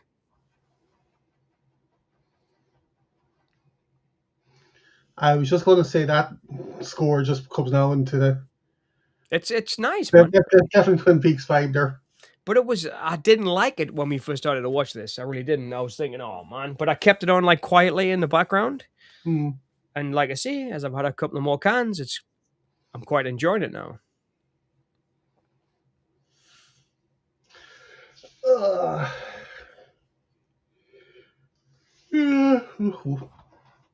We're keeping you awake, Kerry? No. As I said earlier, 40 minutes sleep last night, so. But yeah, there's a great one. We're just talking about High Fidelity and Stephen Frears. Oh, yeah. There's a great list where he picks like his top 10 jobs. And he's like, I would love to have been like the manager of Stax Records from like 1962 to 1968. Would have met Otis Redding, and it's great. I just love that film. He talks about music in the novel and the film the same way that we talk about movies. And I love that. I love that about it. It's a proper geeky film. I mean, he could have just owned a movie store, and it would have been the same story. He's getting drunk, Gary. How can you tell? Because I like the music. Well, if that's the case, I must be drunk all the time because I like Twin Peaks music. Oh! What's that? Nothing. Oh. Yeah. I was just seeing how Lexi was there. She's playing Age of Empires. I used to like that. I haven't played it for a while. I've just bought Hitman 2. I've been playing Hitman 2 loads because I really enjoyed the first one. Bought the second one for the PlayStation. I haven't got a PS5 yet, but I've been playing the second one for the PS4 when I've been getting in from work late. That's kind of how I've been relaxing. Just sitting playing the computer for like an hour before I go to bed to de-stress. Well, he's on kind of a couple of missions there, so I didn't want to disturb her for too long. It's weird, like when you finish work, like at that time of the evening, like 8, 9 o'clock, and you get home. I haven't really got enough time to watch a movie because I've only got like an hour to come home, have something to eat. Yeah. I usually go to bed like 10 o'clock because I've got to get up at 6 or 5 or 6 to go to work. Because I've got to be at work for 7 because I start at 8, so I've got to be there an hour early to set the studio up to, it's like, but you haven't really got enough time to do anything in like an hour. Yeah, like, that was me when you get home. Got my first job at the civil service. Yeah. Like I was working in Coleraine, which is half an hour on down the train line from where I was living in Derry at the time. And I'd be getting up at 6:30, get the train at 7:30, be there for 8 o'clock, Yeah. be in the office by 8:05. Sometimes work to 5, had to get a 5:30 train, 6 o'clock, and then so it was almost a 12-hour day as well. Yeah. So, and then when Friday comes, you just So exactly how I'm feeling. But I want to go and see William Blake's grave. I really do. So this weekend, I'm going to go and see William Blake's grave. Apparently, there's two. I've seen it before, but I've never been properly. And I want to go. I've walked past it, but I really want to go and see it properly. So I want to go and see that this weekend. cool. I was supposed to go properly last weekend, but didn't work out because I had to decorate the house. Yes. Like I say, I've kind of walked past it before. I think I mentioned, but I want to go and see it properly this weekend.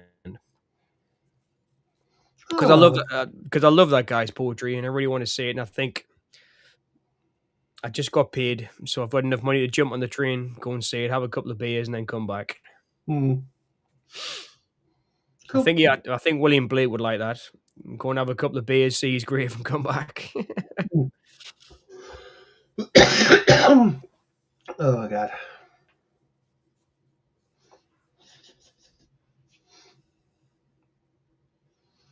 Did you ever go and visit anybody's grave that you admired, Kerry?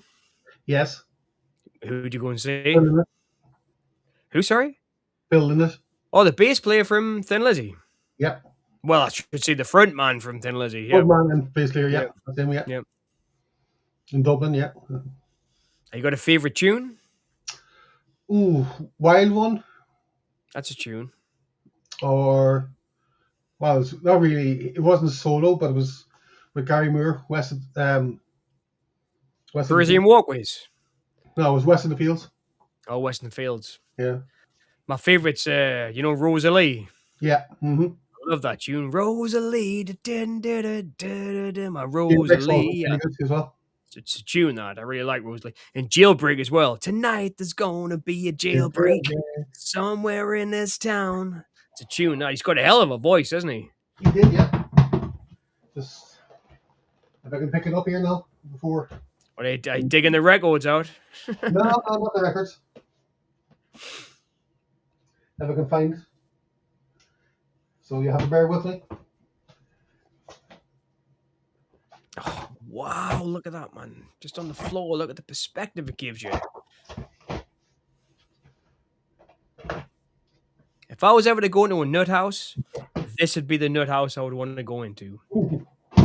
Beautiful nut house like this. One of my dad's sisters went into, not an asylum, but into psychiatric care for a while. And I remember telling her when she came out, I was like, "Oh, what was it like?" And she was like, "Well, it was just really peaceful." So. Oh, cool! Yeah, the boys are back in town. The boys are back in town. It's kind of like Shelley. Totally Mary Shelley. Yes.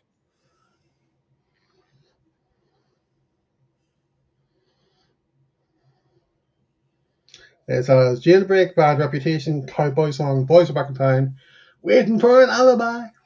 That's a good tune, Are you ready? Me and the Boys, Baby Drives Me Crazy. So that was, 78? There's a great live one to do, Live and Dangerous, which is a great live album, and he does Don't Believe a Word. Don't believe a word, because words are only spoken, and words like a promise are made to be broken. And the guitar solo on that live one, the live one though, not the recorded one, the live one is unbelievable. Yeah. I'm not even sure, was that Gary Moore then? Was he with the band? He was, I think, yeah. Right, I wonder if that was Gary Moore. So it was Live and Dangerous, the album, and they do Don't Believe a Word. And what a guitar. It's only a short song. I think it's 3 minutes long. But I know the song you're on about. Right, hell of a guitar solo for 30 seconds in the middle. Really, really good. No, he wasn't with them at that time. Who was the guitarist then? Scott Gorham. Scott Gorham. And Brian Robertson. Hell of a guitar player, because that was a brilliant solo in that Don't Believe a Word. For anybody listening to the stream, if you like your guitar, listen to Thin Lizzy, but Live and Dangerous, Don't Believe a Word. Awesome guitar solo. Awesome. It's one of my faves. We'll see if we can cue it up. Oh, we couldn't. We'll probably get the stream. You wouldn't be able to. Ah, dang it, yeah. Yeah, we'll get a, what do you call it? Like a copyright strike or whatever it is. Dang. Dang it. Hmm. Phil, if you're listening, give us copyright. Got it. Let's go.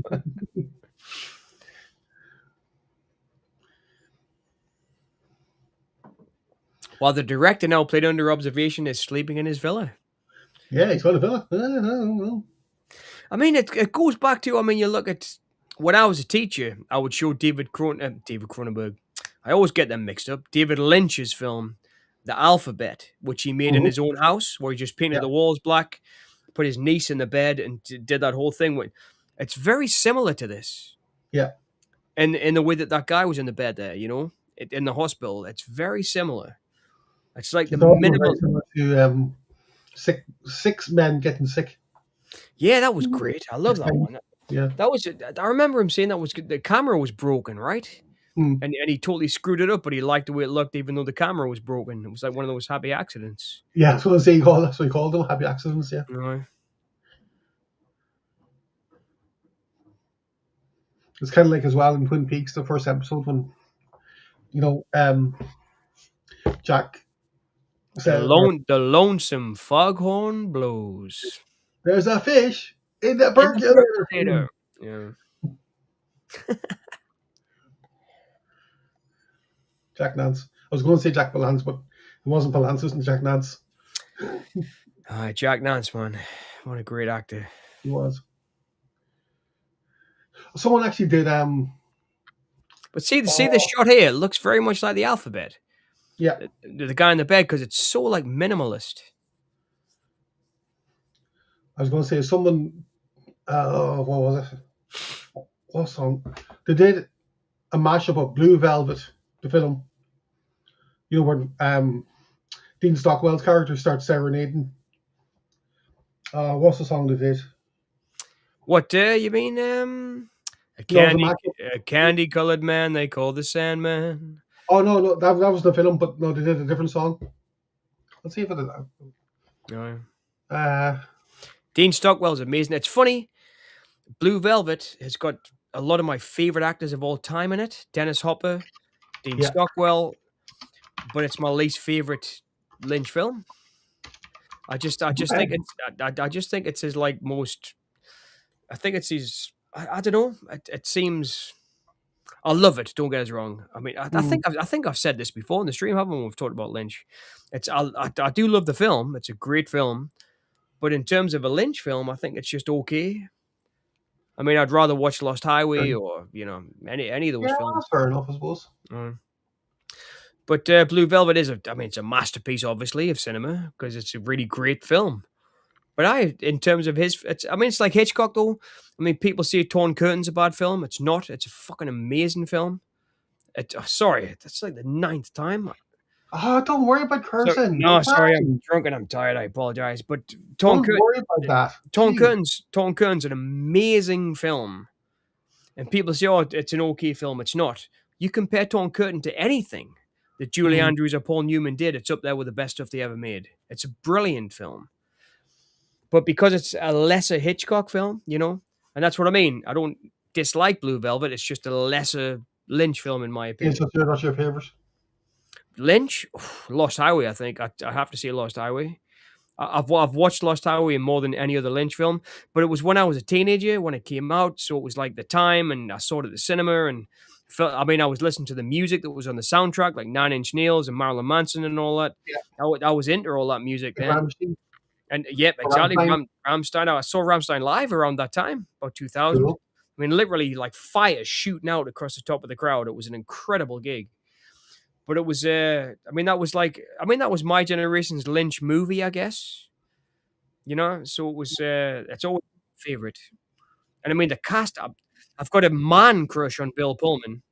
I think he's the most gorgeous human being of all time. I mean, in While You Were Sleeping, Independence Day, I mean, you know, this Singles, this guy is just incredible. And he's an incredible actor, Bill Pullman, too, especially in Lost Highway.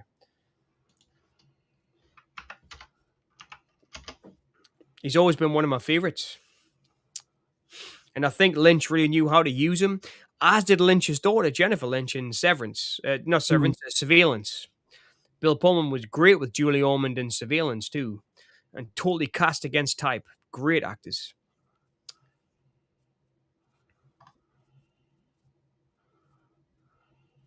But yeah, I think Lynch, I think I would say probably Lost Highway is my favorite. I really would. I mean, obviously, Razorhead's like mind blown, and Twin Peaks. I mean, they're all mind blown. I mean, can you remember the first time I saw Straight Story? Mhm. Like at the end, when he finally gets to his brother and he says, "What, you came all this way to see me?"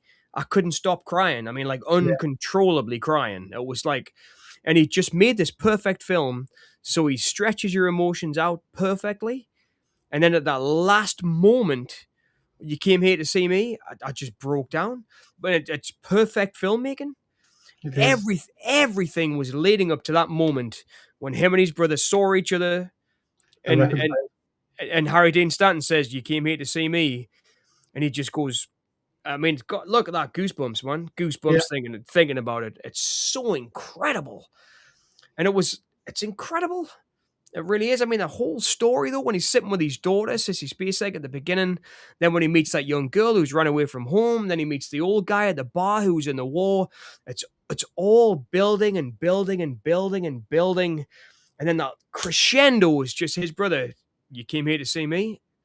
He's just gone through all of everything we've just watched him go through to get to that point where he wants to get to. And he gets there, and it's just perfect. When they're sitting on the porch and they look up at the sky, and you see the David Lynch stars, like from the end of Elephant Man. Perfect, perfect cinema. Do you have a light? I know. Hopper was supposed to sing that song, but he couldn't. I know. I would. Do you know what it is, though? Solitude. I do know that, and like I say, it's my least favorite Lynch film. But I mean, Dean Stockwell's perfect in that moment. And then when Hopper says, "Let's hit the fucking road," I mean, it just cuts. It's perfect cinema. But for Let's me, fuck. I know it's class. Blue Ribbon. You'd like Blue Ribbon? I mean, I've seen it a million times, but I don't know. There's just something about it. I can't. I'll get it. Eventually, I'll get it. I was the same way with uh, Blade Runner. I was. I didn't get Blade Runner for the longest time, on guys. I didn't. It took me years to understand how much of a masterpiece that film is. It did years. It makes us feel like a pardon me, like a dumb idiot because I didn't Power get powers. that. I just didn't get it for years. I didn't get it, and then eventually one afternoon, Sunday afternoon, after dinner, I put it on, had a smoke, sat down, and it just hit us that this was probably one of the best world building films ever made. Baby wants to. That's the I mean, one. Dennis Hopper's perfect in it, isn't he? He is. He really is perfect in it. But the whole cast is. I mean, it was. I remember Robert Loggia had apparently wanted that part of Frank. What's his name? Frank Black? Is it Frank? Frank Booth. Frank Booth. He wanted that part, and then, but he didn't get it. But Lynch remembered him for my favorite, Lost Highway, and he was casting the part of Frank in Lost Highway. Mhm. Yeah, sorry, Dick Laurent. So he was Yeah. casting the part of Dick Laurent, but he'd remembered him from auditioning for Frank Booth, and he said, "Okay, he's the guy for Dick Laurent." And it makes perfect sense. It does, because I mean, Dennis Hopper. That was kind of Dennis Hopper's comeback movie, wasn't it? He'd just come back from being like out in the wilderness for a couple of years. He'd gone through He rehab and all that. Yep, he had said that he was that character. yep. He was that character. Yep. And I remember him saying that originally it wasn't laughing gas; it was helium, right? That he was Mm. inhaling. So it had that Donald Duck voice, like when he'd done the thing, and they were doing the scenes. And I think I can't remember the drug, but obviously Dennis Hopper was clean by this time in his life, and he'd been a big drug taker and a big drinker. But apparently, Solitude, you might know better than me, but he'd said to Lynch, "Why don't we make it like nitrous or something oxide, which makes you really high for like 20 seconds?" And they changed it. So, and he said, "We can always dub the Donald Duck voice that you want in afterwards." So Lynch had imagined him having that Donald Duck voice, like the guy in the bar, Freddie, what do you call him? In Wild at Heart, when he meets him at the barn, he's like, Oh yeah, great, yeah, great band, great band. You know, he's got that Donald Duck voice. And apparently that's what Lynch had wanted. What's the name of the actor? It's Freddie Jones, right? Is it Freddie yeah. Jones? Hmm. Freddie Jones. Great actor. He's in Firestarter as well, which is one of my favorite films from '84. But he kind of said he wanted that Donald Duck voice, and Dennis Hopper had said, "I don't think that's going to work. Let me try this, and we can always dub the Donald Duck voice in later if you want." And apparently Lynch said, "You were totally right about it. That's great. Make it the nitrous or whatever it is that he was doing, because it was Hopper knowing his drugs, man, because he'd done that before." And that's why Hopper's, in my opinion, probably in the best top 10 actors of all time. I love Hopper. I do. And as a director, I mean, Easy Rider and Out of the Blue and The Hot Spot, he made some great films. I mean, The Colors with Sean Penn and Robert Duvall, brilliant filmmaker, Dennis Hopper. I always really admired that guy. Don't Still forget do. the classic. Sorry, Kerry? Don't forget the classic. Which one? Texas Chainsaw Massacre 2. Oh, yeah, of course, man. Of course. With the two chainsaws at the end. Yeah. And you never fight Colors, man. Solitude, I know Colors is. I think Colors is. I think it's a. I was going to say a masterpiece. But I mean, the soundtrack by Herbie Hancock did the soundtrack. It's a Yeah. great film. Colors, so great. I mean, that whole bit, you know, with I mean, you really. I mean, this is spoiler alert, everybody, but like at the end with Duvall, man, you really feel it. I mean, it's literally like 2 days to retirement or whatever. One of those cop movies. I got 2 days to retirement, but you Yeah. really feel it with Duvall because you've met his family, you know his wife, and I mean Sean Penn when he and I Kind mean of like Lethal Weapon that way. I'm a massive Sean Penn fan, like huge. Mm. Sean Penn's been one of my favorite actors since I was a kid. I mean, when I was a teenager, he was kind of the superstar. You know, he was doing State of Grace at that time and At Close Range and all of his best films. And I loved him. I loved Sean Penn. I still do. I don't think he's got some questionable things like hitting photographers and I hope he didn't hit Madonna, but that's why they got divorced. But I mean, amazing in that film. Sean Penn's totally mind-blowingly good in colors. And there's that bit when Robert Duvall gets him up against the lockers and says, "Look, kid, listen to us, or I'm going to kick the shit out of you." And you really believe in that moment that Robert Duvall can kick the shit out of Sean Penn. Like, he's so good. And on a Robert Duvall note, my favorite Robert Duvall film, The Outfit, is being released by Arrow on Blu-ray, and it's never been released on Blu-ray before. Cool. For anyone listening who likes Robert Duvall, The Outfit is one of the best movies of all time, and it's being released finally by Arrow on DVD, on Blu-ray. Incredible film. One of my favorite movies. Talking about getting released on Blu-ray. It's Yeah. getting released for the first time on Blu-ray in this part of the world. I know. Le Professionnel. Ooh. The Professional with Alan Delon, The Professional. No, Jean-Paul Belmondo. Oh, I was thinking of The Samurai, right? The Samurai, yeah. I was thinking The Samurai. So it's Professional Jean Reno, the Leon? No. All right. No, that's Leon. This is Le Professionnel. I've got to see it. I don't think I've seen it, Gary. I must say. Oh, All right. well, if you get a chance, it's been released by Radiance. I'll make a point of it. What's it about? Is that okay? The Le Professionnel is about kind of a mercenary, a French mercenary who is come back from the Ivory Coast, and he's been ordered to kill a leader of a foreign country, but he doesn't want to do it.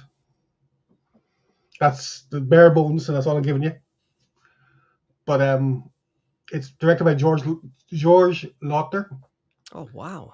Oh, The Outfit. Oh, sorry. Okay.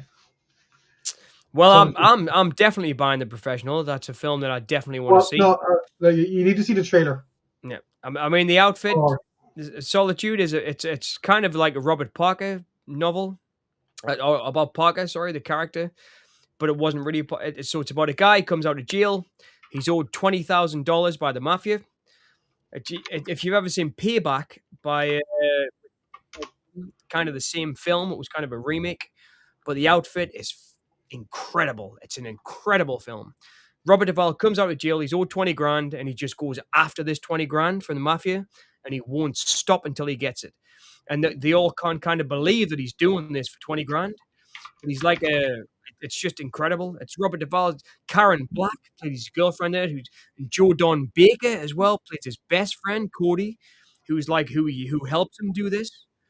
But it's hard to explain Solitude. It's one of my top 10 films of all time. It's a great film. It was one that I watched with my old man, my dad, when I was a kid, so I loved it because of that too, and because my dad loved his crime films. But man, it's just so good. And one of my favorite endings of all time too. And I won't spoil it because it's a great ending, depressing ending, but a great ending.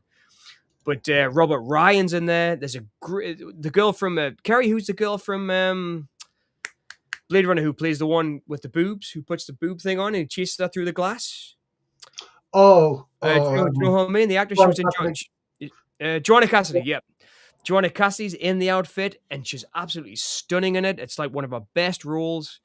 It's so good, Solitude. It's so literally, it's about a guy gets out of jail, wants to get some money, goes after the mafia, and that's it. Just plain old-fashioned film noir. But Duvall in the lead, and Joe Don Baker is his second lead. It's a perfect film. It really is. It's just perfect. Never lets up. It's an hour and a half long. You'll think it's been 10 minutes. I know that's never a good judge of a movie. It's like a bit like good sex. If it's over in 10 minutes, it's probably not good sex. But sometimes it is the best sex, right? And that's a bit like what the outfit's like. It's over so quick because it's just a powerhouse of a movie, you know? So great. I can't recommend it enough to anyone. Solitude. It's to me, it's one of the best films ever made. Like, it's so good. And I'm sure the professionals up there as well. well, I'll show you the trailer when we're finished with Dr. Caligari. So, Oh, cool. Yeah, that'd be great. it's not. I don't know if it's a good quality trailer, but it's the best I can get. So it might be in French. So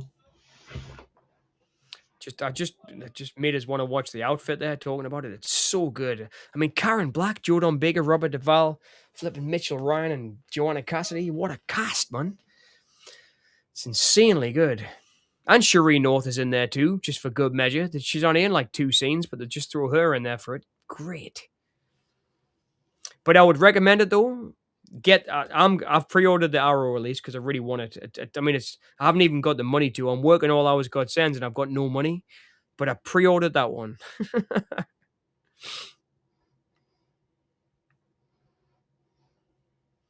you mind if I nip out and grab another beer? yeah, go for it. I'll be 2 And seconds. we're nearly finished, I know. So yeah, Oh, we're finished. well, there you go. We're finished. Right. Shit, Yeah, man. That was the end already. yeah, perfect Sorry, timing. I got so much talking about the outfit that I missed the end of Caligari there. That's all right. That's okay. So orchestra was for Rainier Block. Not bad, man. I didn't like it at the beginning, but by the end, I was enjoying it. I really was. There you go. In collaboration with saxophone. But it was not that bad. Go get your thing. Okay, I'll go grab a beer. I'll be 2 seconds. But I really enjoyed that. Hopefully, we'll talk about it when I get back. But Yep, that's all right.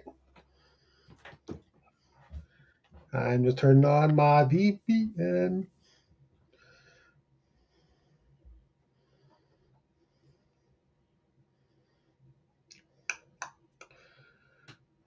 YouTube.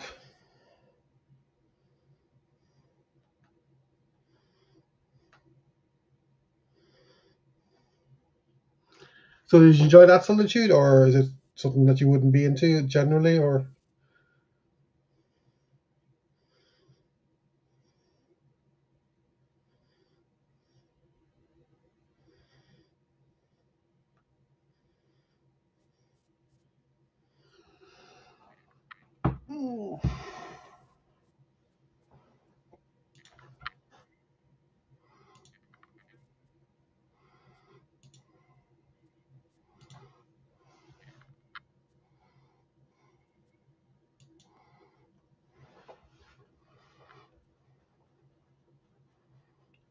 Okay, cool.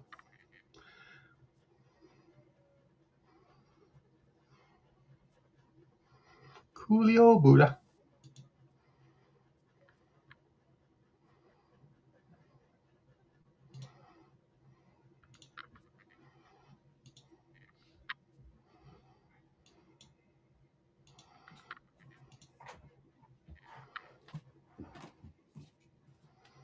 All right.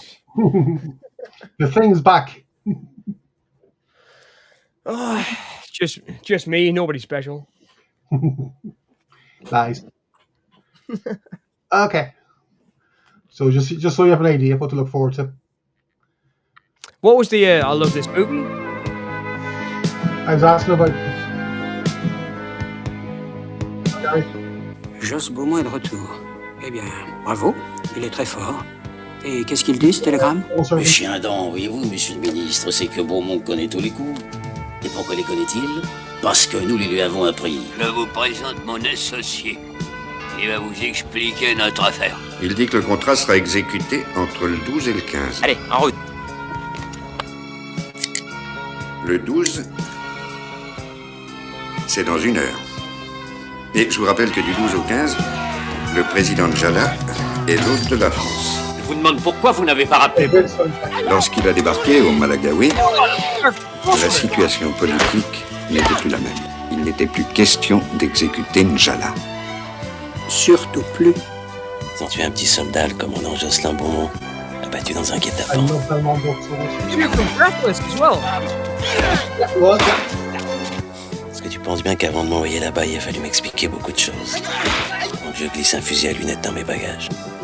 Vous l'avez vendu. Bravo, Favre. Félicitations. Il est venu, il est reparti, et tout ça sous votre nez. Monsieur le ministre. Dans le fond, vous voyez, je vous comprends très bien. Donnez. Il reviendra pas. Vous attendez un officier solitaire. Vous voyez arriver une moque de clochards qui That's- braille, qui chante. that's Très Eddie drôle, le O'Rourke réveil dans la recording, poubelle. La raison d'État, c'est gratuit, la raison d'État. Enfin, souvent. Bien sûr, ça n'a aucun rapport. Malin, un peu de café maintenant.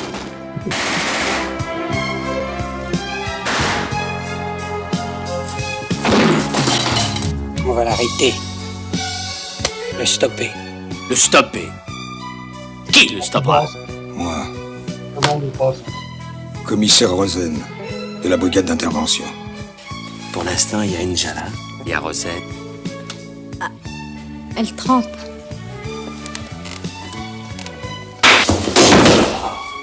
Ouch. Yeah, Chang Mai. Try me, yeah, I thought, yeah. Try me is from the mission, right?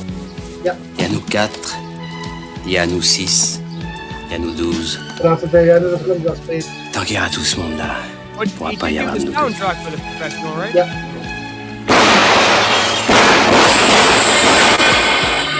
Je savais qu'il était là et qu'il nous attendait, hein? Je l'aurai, quand je l'aurai! Je refuse. Si tu refuses, tu auras un accident. C'est un accident d'ascenseur, par exemple.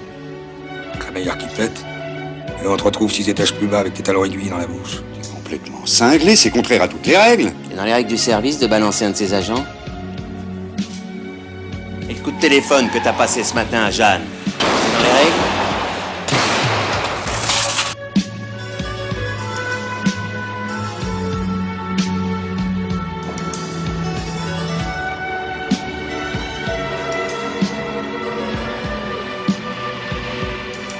All the different films of parties. It looks absolutely amazing.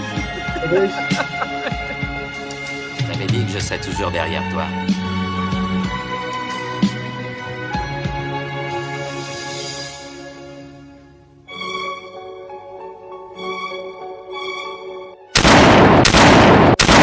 Matricule au nom de Beaumont Jocelyn. Non, c'est pas une bavure. Spoiler. C'est une machination. I was gonna say, I bet you're losing. Chacun reste à son poste et attend les ordres.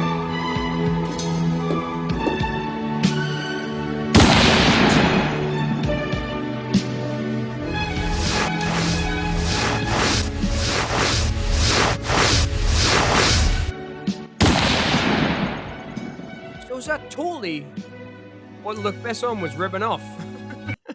Say again? Is that totally what Luc Besson was ripping off then? Yeah, possibly. It totally was, wasn't it? Yeah. That looks no, amazing, man. It is. It's a really good show. It does. It looks fantastic. That's on my list now. Radiance have released or are releasing it on Blu-ray, but I have it in a Belmondo box set, so I don't know if I should upgrade or not. But I'm tempted. I do love Radiance. I mean, we talked about them the other week, didn't we, doing physical media. Those guys are fucking... Oh, man, sorry. But those guys are proper great, man. They are. Radiance, I mean, the Planet of the Vampires, they did that great Hotspot too, the Dennis Hopper film, which is a masterpiece. They did so many good ones. I mean, Radiance, I've got the Messiah of Evil, which you could never, ever, ever get a good version of Willard Hayek's film, Messiah of Evil, since when I was a teenager, when I fell in love with it. And they nailed it. They released the best release anyone's ever done a Messiah of Evil. Awesome. You take care, right? I got let's see, what was it? Last couple weeks back. Oh, what was it? Confessions of a Police Captain. Yeah. Italian. They've done so many great releases. Eurocrime genre, and I really want to get some of them. And there's only one I really like, which I think I've talked about to you before, which is Beast with a Gun. I really like Beast with a Gun. That's like one of the Eurocrime films I really like. It's just so good. And it's like it's one of Helmut Berger's best performances. He's so insanely good in that film, along with The Damned. And I really like the one he did with Michael Caine as well, at the Confession of an English Woman. The English Woman's Lover. That's great film. But Helmut Berger's class, man, and he's so good in that Beast with a Gun. It's such a good film, but it's a horrible film too. Yes. So I am recommending a horrible film, everybody. But it's a very, very good crime movie. It's just so good because of his performance. You kind of rooting for the bad guy, even though he's literally going around, doing things to girls he shouldn't be doing, killing people, robbing banks. But you're kind of rooting for him. All for Scooby Snacks. And that terrible mustache he's got when he just rips it off, and it's like it's like supposed to be some big reveal, like he's got a great disguise. He just rips it. It's like, what? It's Helmut Berger with a fake mustache. Everybody knows it's him. But what a great film. Yeah. So Solitude, were you talking about? You love The Professional? Is that what you were saying? Solitude. I asked if he liked Caligari. Oh, Caligari. Oh, great. Yeah. I asked him. I don't know. So. Well, I thought it was fantastic. Toilette. So, what's the next one we're doing? Glenda. Glenda. Fantastic. So, Edward D. Wood Jr., folks. The guy that made the video that almost got me banned on YouTube. When I was a kid, well, I shouldn't say kid, I was a teenager by now. I got into Edward D. Wood Jr. films because I was drinking underage in a bar in Newcastle. I'm from Sunderland, but I was drinking underage in a bar in Newcastle because it was more of a bar scene and a club scene there. And they were playing films on a screen in the pub when you were drinking. And I saw Plan 9 from Outer Space. They were showing stuff like Caligari, things that were out of copyright. And Plan 9 from Outer Space never had a copyright, I don't think. I think it must have been at least... Well, I'll get to that. But anyway, I saw Plan 9 from Outer Space in this bar, met loads of great friends there, people who were like-minded, people who were into, weird things, like people who like Vampire and all that kind of things, and the Munsters, and, all that kind of stuff. I met people who were into stuff that I was into anyway in this bar in Newcastle. And that's how I got into Edward D. Wood Jr., because they would show his films. His films like Glen or Glenda that we're going to watch next, and the film it's very unique in the fact that Edward D. Wood Jr., for anyone who doesn't know, who hasn't seen it, so Tim Burton made a movie about him with Johnny Depp, which is, for my money, one of his best films. But he was a I don't know, what do you call him? Is he a transvestite, Kerry? Yes. So he was a transvestite? In those days, it would have been called transvestite, yeah. Transvestite. Cross-dresser nowadays. Cross-dresser nowadays. Yeah. And he made a whole film about it. So this is his most personal film. Yeah, and I think it's his best film. I think I really do. I mean, I love Plan 9. I was just saying because I saw it in a bar in Newcastle, and it was just. I think it's a perfect film, Plan 9. It's a perfect imperfect film because it's just so good. You can enjoy it because you can see the pure joy in it. But for my money, Glen or Glenda is actually pretty serious And it's a guy who's wrestling with how he feels about the fact that he's a cross-dresser, did we say? Well, that's what modern people would call it. But at the time, transvestite. Yeah. So he's a transvestite, and he's wrestling with his feelings about being a transvestite, and he wants to tell his wife, and he makes a film about it. I mean, it's incredible. To me, it's a work of art. It really is, because it's about what that guy was feeling at that time. Mm-hmm. And I love this film. I always have. I think it's a great film. And similar to Caligari, he made this with nothing. You can really tell the sets are really fake. Yes. And I like that about it. It's really handmade. It's a lot of stock footage as well. Definitely. All of his films didn't they? Yeah. I mean, I remember recently, last time I watched Plan 9 in a 4K version, I might add. Plan 9 in 4K, you could really tell. But back in the day, though, when I first watched it on VHS, you couldn't really tell. Yeah. But now, obviously, you can, with the advent of amazing technology. So, before we start, I want to ask something. Yes, John Flynn. Sorry. Everybody's watching. Do you have a string to pull? Pull the strings. Pull the strings. Pull the strings. It's great, isn't it? Martin Landau won an Oscar. If you haven't seen it, you'll understand what we mean. Oh, Martin Landau won an Oscar for that. He won an Oscar for it, and a well-deserved one. But yes, Solitude, it's directed by John Flynn, who did Rolling Thunder. He also did Lock Up with Sylvester Stallone, which is my favorite Sylvester Stallone movie. And you might see he's wearing a T-shirt of Lock Up every now and again, because I have a Lock Up T-shirt. But John Flynn was a very underestimated director. I think very underestimated. I think he made some great films. Those three, just to mention a couple. I really like John Flynn's Solitude. A very underrated director. And Rolling Thunder obviously influenced people like Rodriguez and Tarantino. And I mean, that film's... And Paul Schrader wrote that, who is, as you know, one of my favorite filmmakers. And it's a very violent, very poignant film. And it's one of those films where the violence means something in it, Rolling Thunder, I think. It's great that we're mentioning John Flynn, because he's a very underrated filmmaker. Very underrated. And I think he deserves more attention, John Flynn. But now obviously he's getting it, because they're releasing the outfit. Bugger, I need to give it a second. I need to get the... Okay. I'm late. I'm drunk. Sorry, I need to get this sorted out. I need to get the next link for the next movie. That's okay.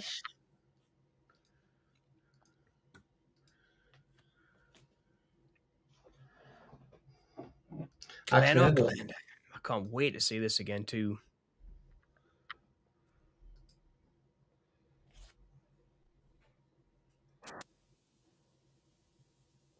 Just the music and everything.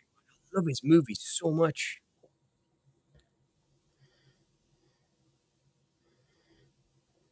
Do you think this is your favorite too? Is it what, sorry? Do you think this is your favorite Ed Wood film too? Yeah, definitely. Definitely. Yeah. I mean, it's almost like documentary-esque. It is. You know, I mean, it's two stories in one. Yeah, because he's talking about his wife and how she feels about it too. Yeah. And I mean, it's crazy though, the fact that, I mean, obviously it couldn't be released today because you couldn't have a guy making a film where he's like, and his wife would feel this way about it, and she might be thinking. You couldn't do that now, could you? No, I wouldn't think so. No, because I mean, do you think we'll be classed as misogynistic now? It probably would have been, yeah. Would be. I'm looking forward to seeing it again. It's been a good couple of years since I've watched it, but it was always one of my favorites. Okay, well, when you're ready. Yep, I'm sorted, man. Got it ready to go. Okay, same here. So I'm guessing Solitude's born ready again.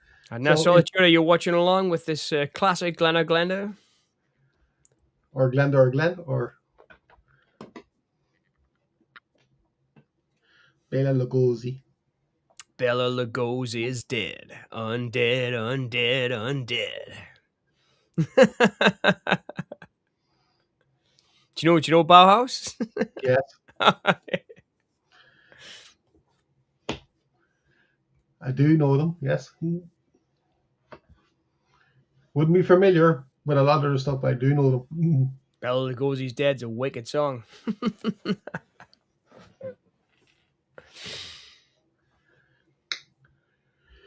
Yeah. I'm ready. Let's go. Okay. And 7, 6, 4, 8, 2, 1. Blast off! So this one, I'm watching Retro Central. And I'm the same. George Weiss presents. Yeah. Bela Lugosi for 10 seconds in Glen or Glenda. Well, I think it was more than 10 seconds. Well, maybe 2 minutes.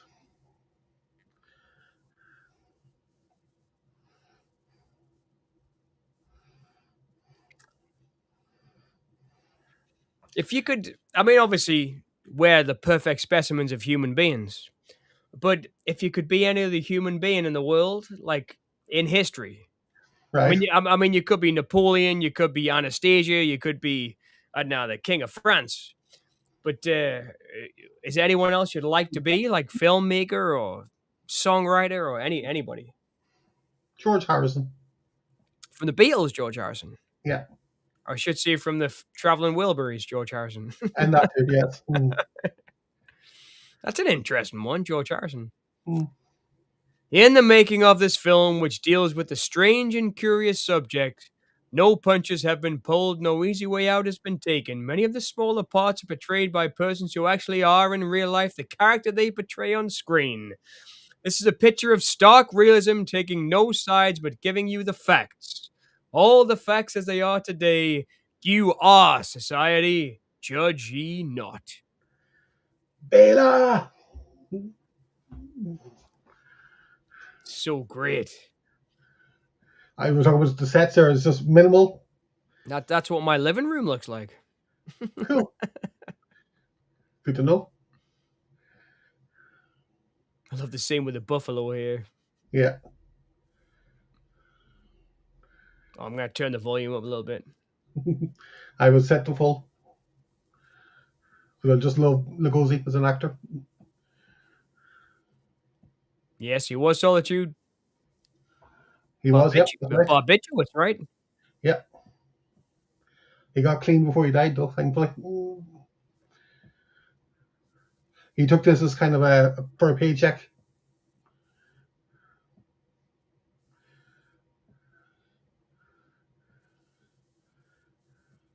But the way you did the introduction there kind of reminded me of I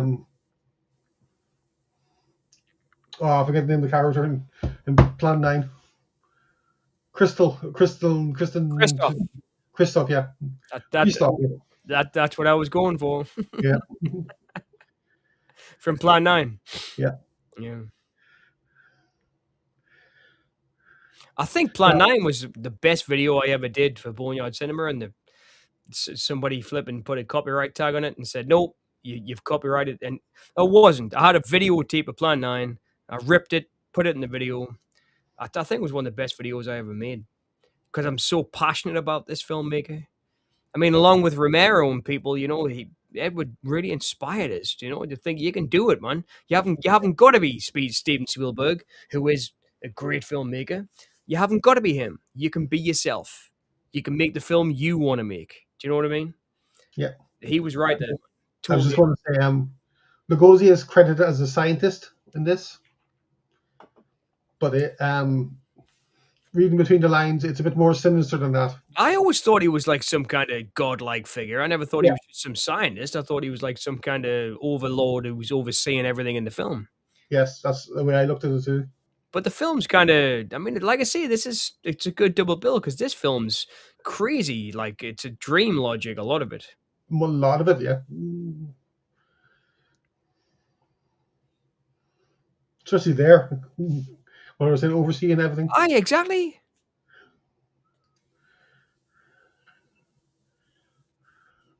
Out of nowhere.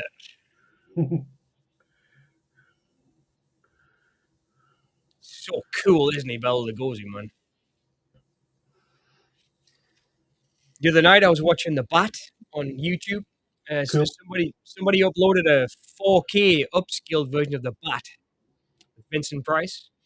And man, it's insane how good these guys were. And they were earning like 50 pence on these films, you know? They weren't earning anything, but they were giving it their pure A game. Pull the strings. It is a masterpiece, Solitude, though. It is. It is a masterpiece, Solitude. Generally, it is a masterpiece. Definitely up there with Piranha 2. Better. Better, in my opinion. It is better than Piranha 2, yes. And that hurt my heart to say that.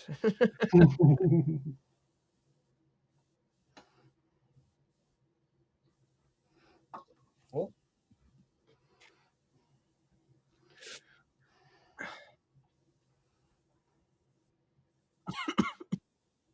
It's so good, that guy. Have I given you my chest infection? No, I just had to suck the froth off my beer there and nearly overflowed. Okay.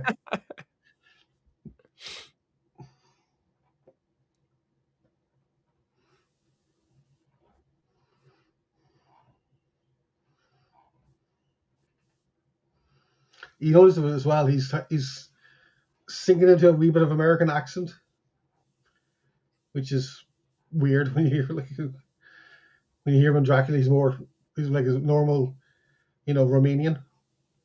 Oh, Hungarian, I should say.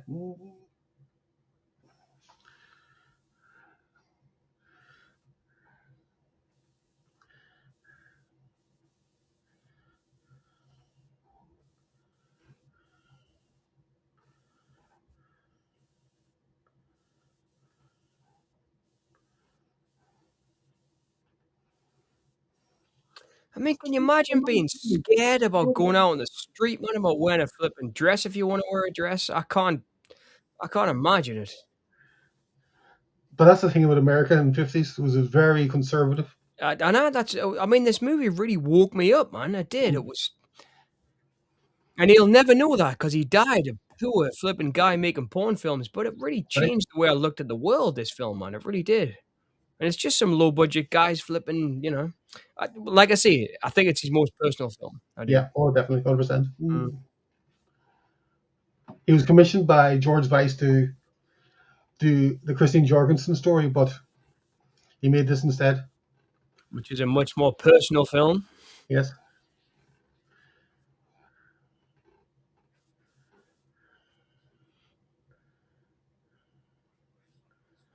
I love the way he directs dialogue, man. He does this in Plan 9 as well. There's a great scene where the two generals sit down together.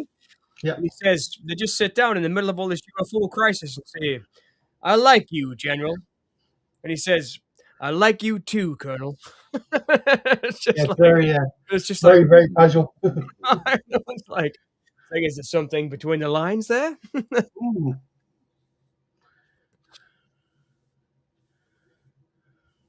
Cool, man. So cool, that dialogue. And that guy's mustache is much better than mine.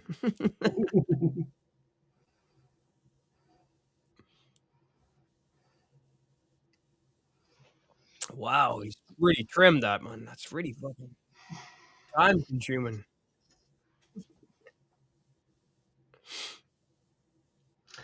I'm a little bit late on.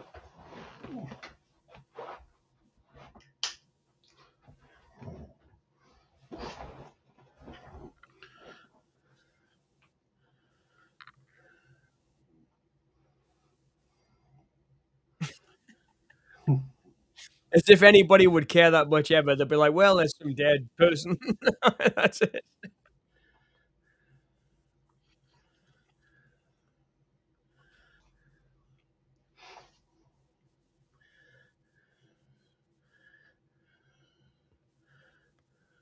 No messing around either. It's definitely not in the subtext. It's in the text. We police officers have got to figure out how to help these cross-dressers. It's like, what?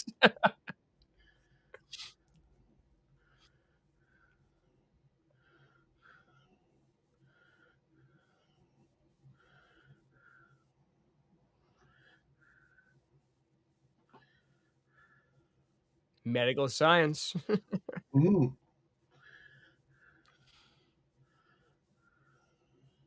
do you mean unfriendly and vicious?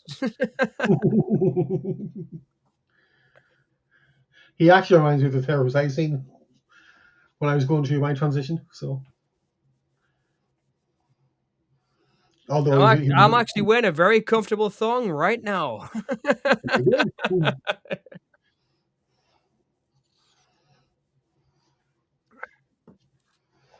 I feel weird because I'm wearing trainers. But it was like, I mean, he really was trying to tell people about it, wasn't he? Yeah, oh yeah, I definitely. mean, Yeah. he really was trying to tell people about how he felt, and man, I mean, that's any good work of art is the artist trying to convey something that they feel deeply down personally inside. Yeah. And it's similar to, like the end of Psycho, for example. When you get the guy, so was he a transvestite? Mhm. No, not exactly.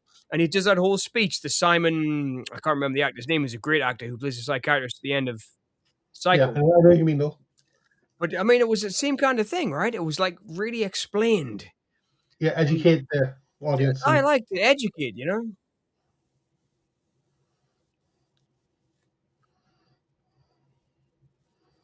great dissolve, I have to say. Oh, man, beautiful. This whole film's incredible. I'm a bit behind because I got 2 ads. So far, Solitude, do you agree with us? Do you think it's a masterpiece? he's waiting for move the string. Look at my little teeth poking out. That means I'm happy. What's up, John? The heck?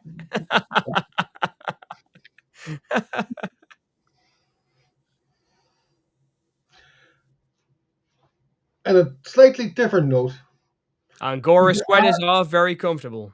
you could argue that Eraserhead was inspired by Glen or Glenda. I don't know. I've never thought of it that way myself, but I'm up. I'm up for discussion. You know, when at the very start of when the planet and it's you follow the spur. Oh yes. I understand. Yeah. Now, this is himself now. Yep. Totally. That's He him. didn't give himself credit. He used a pseudonym to protect his girlfriend at the time. So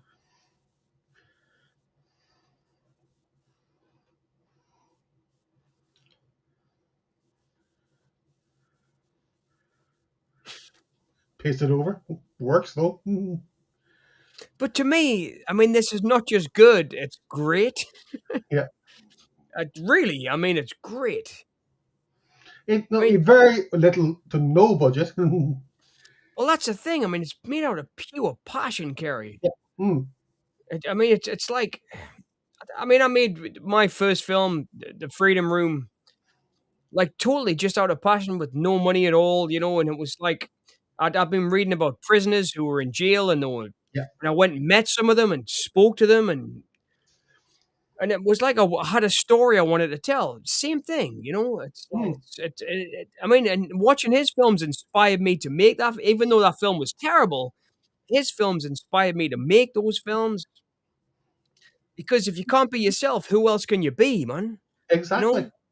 It's like, Everyone else is taken. I mean, in my opinion, we only get one trip around this crazy thing we're called life, and why not be exactly what you want to be? Yeah. That's what my friend Carl said to me. Everyone else is taken. Just be yourself. Exactly, man. Exactly. I always thought that this bit, I mean, it's so beautifully shot. I mean, they're stealing these shots too, just on the streets in LA, I mean, look how awesome that shot is. And that's the kind of famous bit from the Ed Wood film Yes. with Johnny Yeah. Depp wearing the Angora sweater walking down the street that they were trying to recreate. But Yeah, but they recreated it not as good in any way. This is so much better. it was very much guerrilla filmmaking, and the film does that well. Ed Wood film, that is Burton's film. Yeah.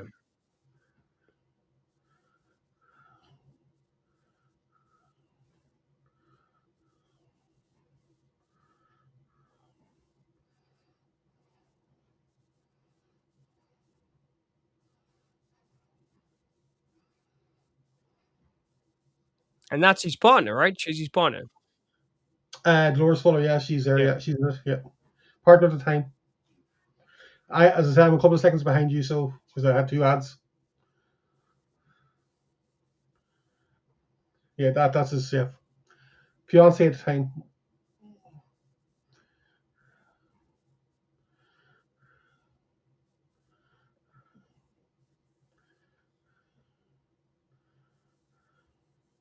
Gotta remember when I was a kid, I painted my nails black once. Hmm. My old man was not happy about it. Like, Oh. he was just like, "Get that off your fingers now." Well, I remember in college, I had was when I did marketing first before I found film studies, and I did it through German. And my German lecturer, he was walking through the classroom, doing a tutorial, and he noticed my nails were pink, and he took me aside after class. Why are your nails pink? Really? Yeah, because this is even before I came out. Yeah, yeah. You know. What did you tell him when he said why I your nails said I pink? like the color. It's like the color, right? Yeah, which is what I did. You know, it was dark pink, so. Well, it's actually, hang on. No, I don't have anything that color here. Actually, hang on. It's kind of that color pink. So that's purple more.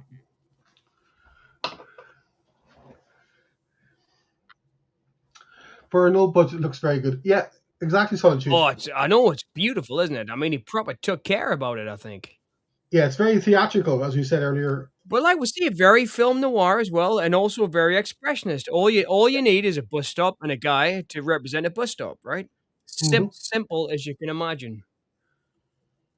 And I was inspired by that. I mean, I'll never forget. I think I have spoke about this on the Boneyard when we did a stream.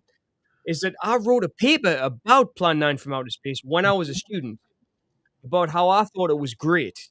And I was breaking down the production, how they made things, that it was an academic paper. I mean, this is like a 10,000 word essay about how there was an audience for Plan 9 from Outer Space, which was me. I was the audience for it, so I was writing about myself.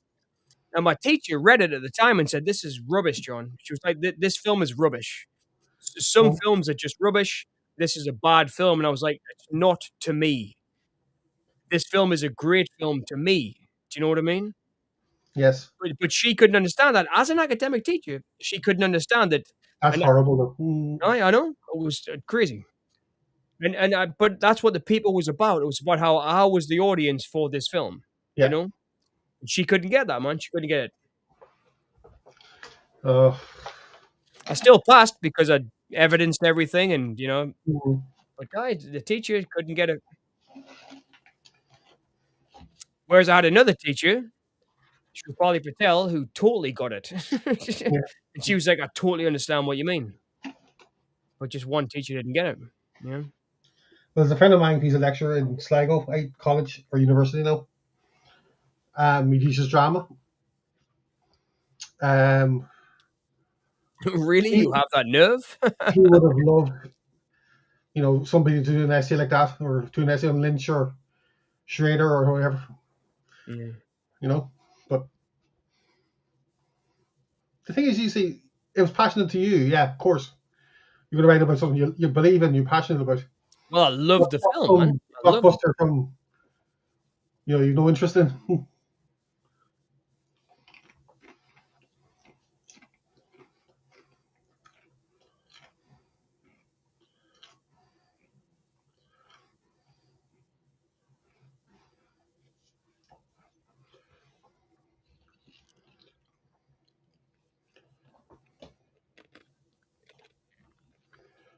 Dum, dum, dum. Hot music. How dare you wear that sister dress? My sister wore tracksuits, so I'd have been right up shit's creek.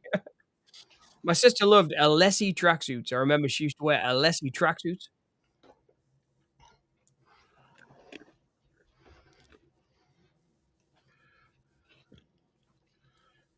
I should give my sister a call, man. I miss her a lot.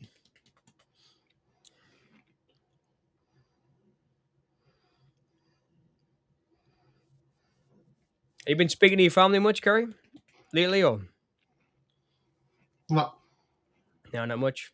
Well, apart from my cousin Pat.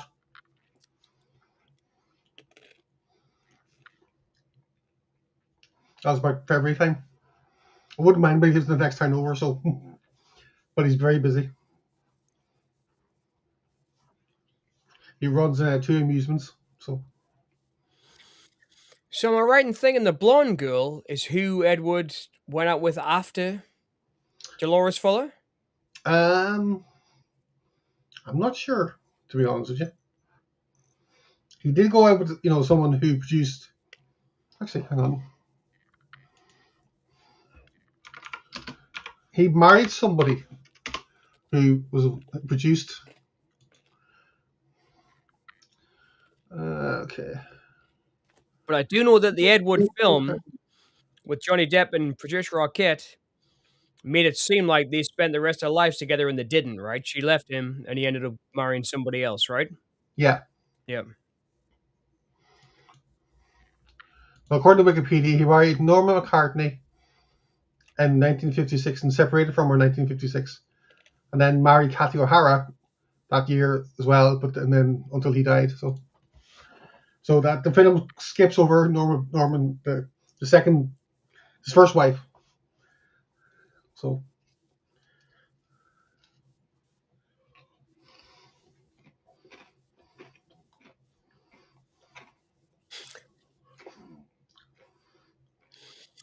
There is a great line in the film where he said he was a paratrooper, right, in World War II. Mm-hmm. He said he was so nervous he was wearing silk stockings and women's underwear when he was doing the paratrooping jumps. Yeah. And he said he was more worried about getting caught than it. Aye. That was a great line in the film. The Tim Burton film. The Tim Burton film, yeah.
God, it's so good, isn't it?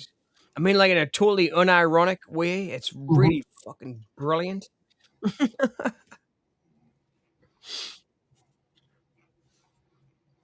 Here we are, Kerry, two perfectly normal people. Well, 3 counting Lexi. Here we are, Ion Solitude. Here we are. 5 of us. 3 totally normal people.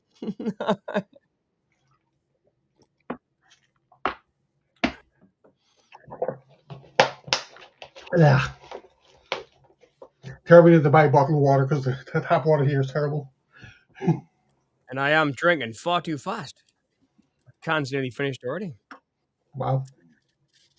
I guess it's the heat and the sensuality coming off Glen or Glenda.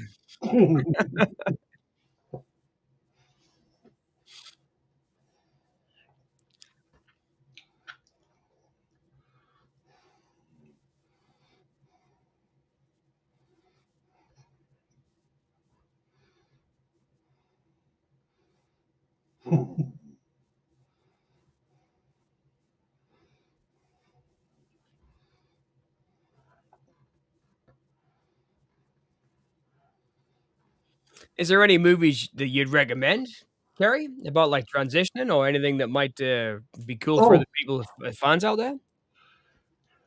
Well, most films are actually very depressing. Because they're normally the old trope kill the gay, or that sometimes it happens, like Boys Don't Cry about Brandon and Tina. Oh, was that the Hilary Swank, right? Yeah, I remember that's that the one. That was a good film though. It was. Yeah, but you're right, very depressing. Yes, very dark and very it sad. was a very dark story. Sad story.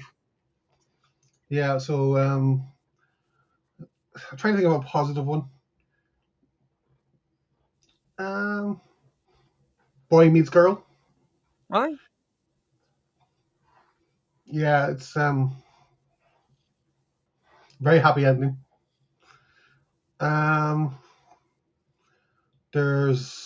Let's see.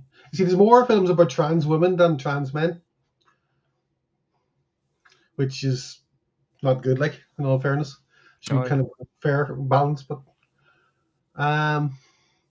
there's one film actually I would recommend. Lawrence, anyways. Xavier Dolan film. Oh yeah, I know Xavier Dolan. He did Matthias and Matthew Matthias.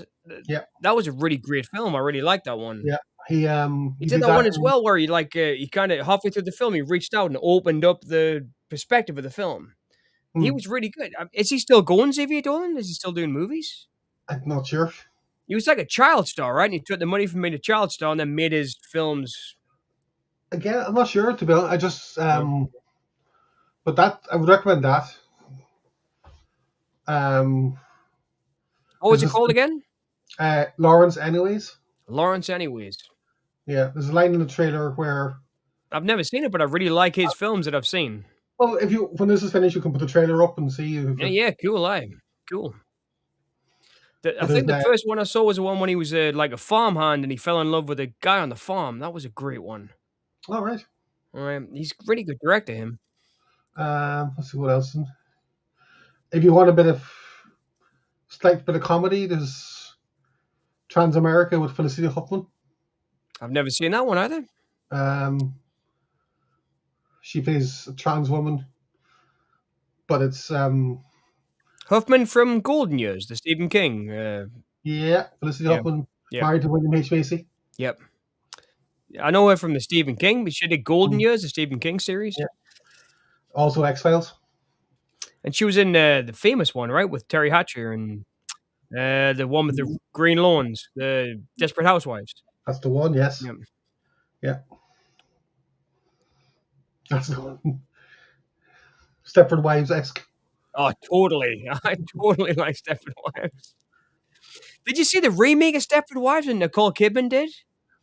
I'll be honest with you, right? This is the thing. Are you going to see you like it? Because I think it's amazing. Bette Midler's fantastic in that movie. You're getting passionate, right? Just wait, right? You'd mentioned it to me before, okay? Now, I'd seen it in a charity shop in Sligo. Every time I went into the charity shop, it was there. You'd mentioned to me, saying it was very good, better than the original, and. Oh, are you gonna say you hate it? So, we were in Sligo one day, and I went to the same charity shop, and it was there for €1. So I picked it up, and I still haven't watched it. Oh, you kept us hanging there. I thought you were going to say the worst film you'd ever seen. No, I still haven't watched it, so I'll give it a stay in court, as Glen would say.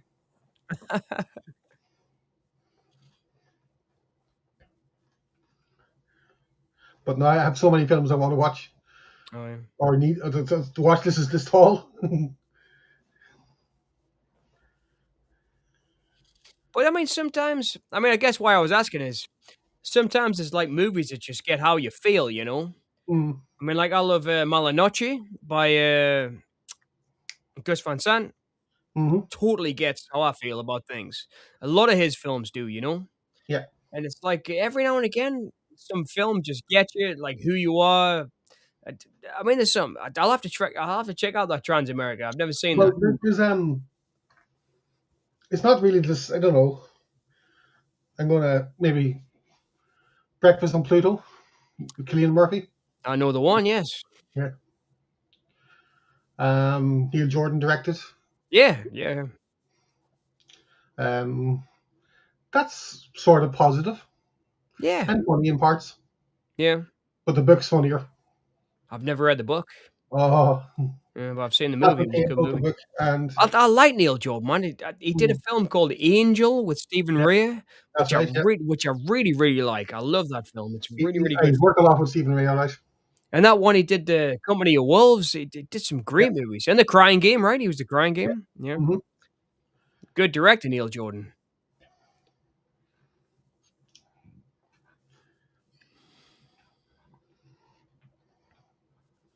The glitch there in the Matrix. This is one of my favorite scenes in the film. This when his mate gives him advice, and it's like totally the strangest advice. Do you love her? Yes.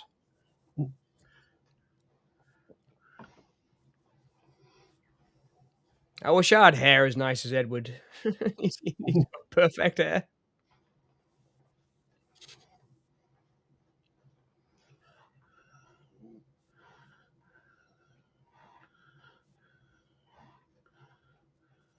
He's a great actor. He's a really great actor.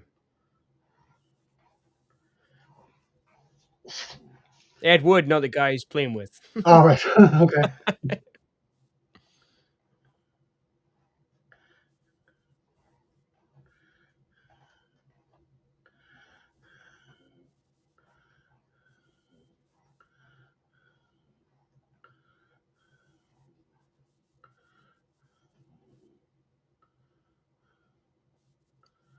And I'm gonna go home and open the closet and have a party. Party!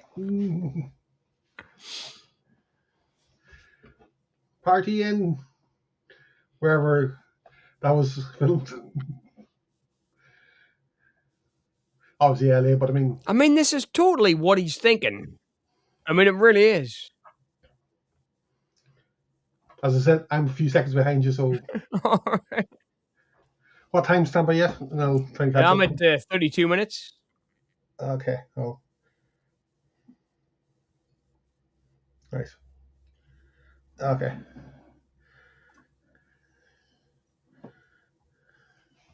Right. Okay. I have to say, I've been caught wearing women's clothing, and nobody minded that much. All right. But I guess it was a different time. I've been caught wearing men's clothing. Nobody minded.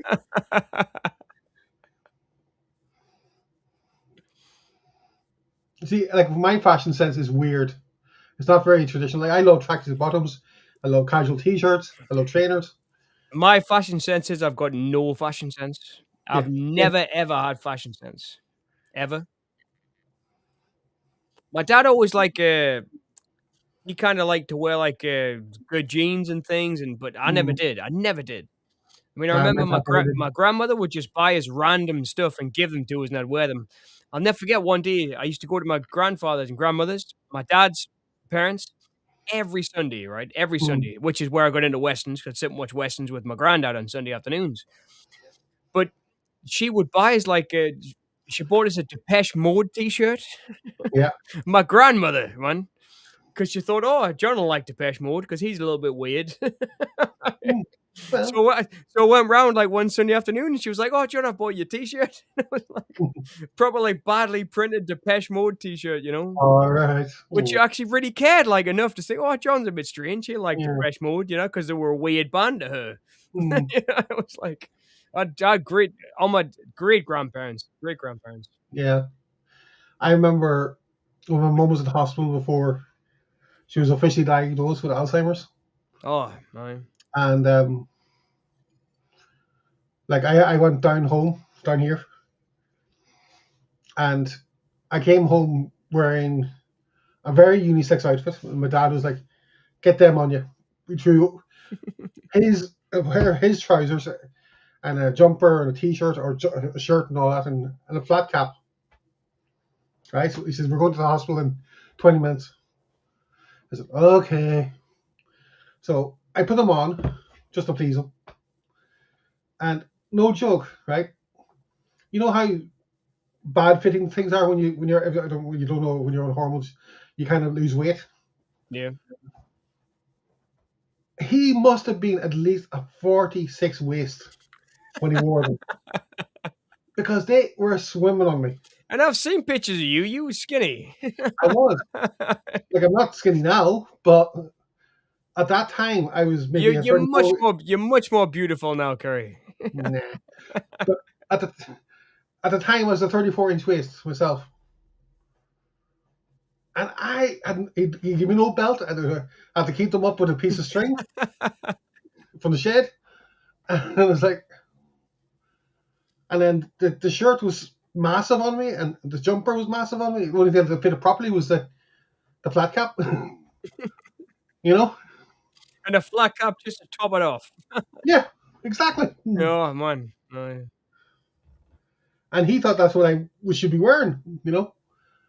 All because I came home with a kind of a band T-shirt and tracksuit bottoms and trainers.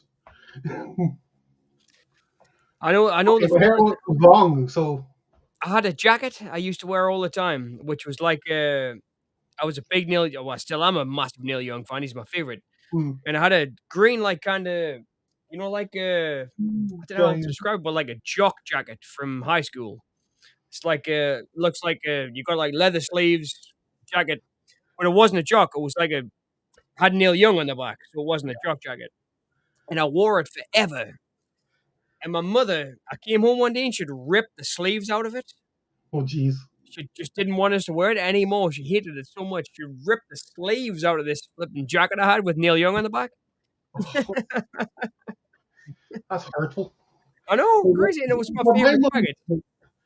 I remember having a Nirvana T-shirt. I got it in Skillen, and I love Nirvana. Right? Oh, me too, man. And especially In Utero. I love In Utero. Yeah, It's a great definitely. album. I came home wearing a Nirvana T-shirt, and again tracky bottoms and all that, and T-shirt and the trainers. And she said, "Oh, that needs a wash." The T-shirt. I said, "Okay, I'll put a different T-shirt on." Got one from the wardrobe and grand. She bleached it. She put bleach in the wash, right? I don't know why. It was a white T-shirt, and I was like, oh, for flips, like, and you see what it was a mothers are insane, Kerry. They are. Right? Every mother's Kurt Cobain, right? On it, and then it had, Kurt Cobain, 1967 to 1984, and that had all withered away because of the bleach. The back had their albums and their year release, and funny enough, Bleach was the only one that survived. Well, Bleach is really good, and I think, I hate to say it, but I think Chad was a better drummer than Dave Grohl was. He was, and I like that album, Bleach, because the drumming's so good. Yeah. I mean, you can tell that it's a really early recording. Oh, definitely, yeah. But Chad was so good on the drums, and I like him better than. I know it's sacrilege to say because obviously Dave Grohl was on the rest of the records, but I like him better than Dave Grohl. Initially, he was meant to be part of Nevermind as well. He got into he was a heroin addict, right? And he just got into the drugs too much, and I think so, yeah. Yeah, not 100% sure. Yeah. But what a great drummer. Bleach, I mean, Mr. Mustache is amazing. I love that song. Floyd the Barber. Oh, Floyd the Barber's great. I mean, About the Girl's on there as well, right? About the Girl, yeah. Yeah. Great album. One of the most famous shots of Ed Wood. Yeah. Pull the string. Bit of whips going on there now. Oh, cool. Oh. I do like a bit of S&M if anyone's interested. Just give us a call on Bone Cinema.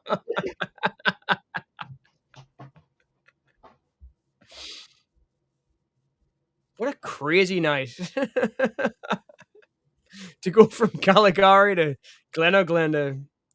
It's like he was just throwing everything into this film he thought was taboo. And obviously a lot of himself as well, that we've discussed. Rip it off, girl. Go on, go for it. Yes, free yourself. It's a movie about being free, this, Glen or Glenda. I think Ed Wood's realizing there's more to life than he thought.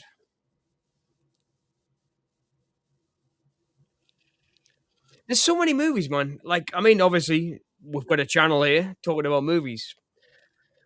But there's so many great ones that like just came out of left field, that were a little bit peculiar. I guess I shouldn't say peculiar. I should say unique. Unique's a better word. Like Glen or Glenda.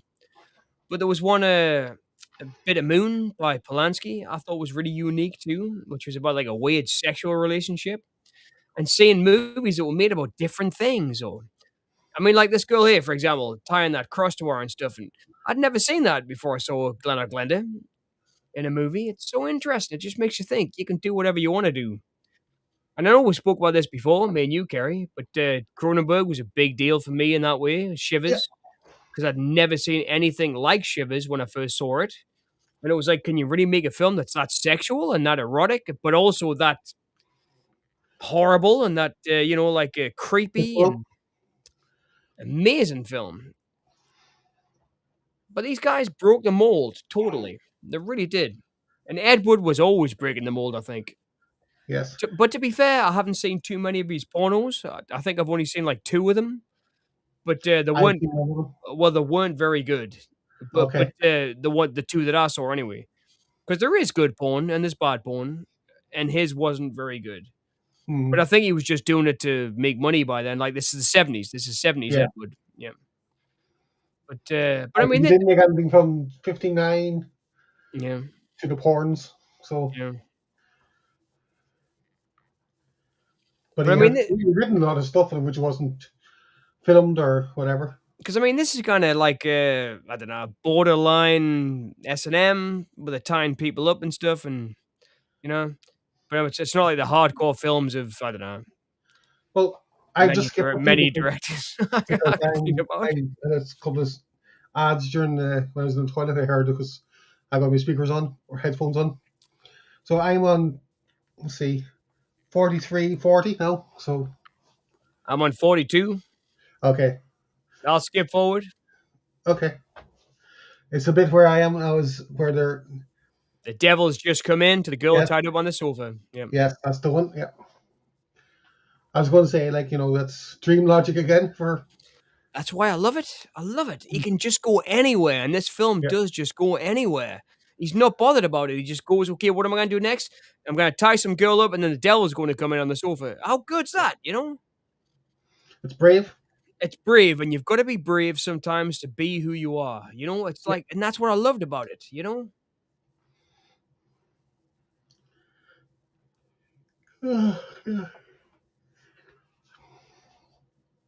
And I mean, 1958, this is really brave.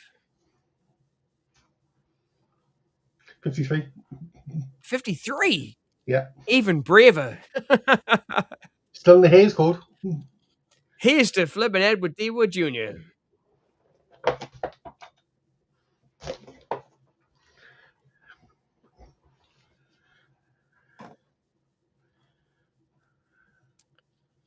I wonder what his father was like.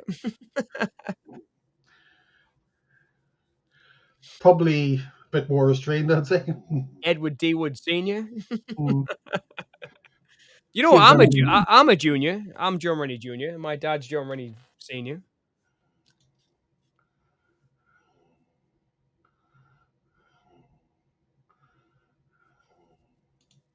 That was just totally a random cut, wasn't it? This is one of my favorite bits in the whole movie, this.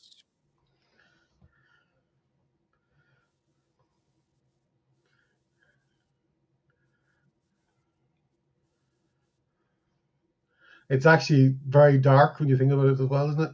It's really beautiful. It is darkly beautiful. It's so great. It's like the whole world's judging him. Yeah. It's incredible. But the set is like what we were saying before. It's all skew with. Nothing straight. Everything's at an angle. And he's got that crazy dream logic going on. I mean, this is good. To me, this is good. But when I was a kid, though, like a teenager, I could never get my mates to say this was good. When I was showing it to them, they were like, John, this is awful. I was like, it's not. It's good, man. Watch. Yeah. But like I say, when I hit that bar in town, Edward D. Wood Jr.'s films were playing all the time. I met loads of cool people. Here he is, look. Old Scratch himself knocking at the door.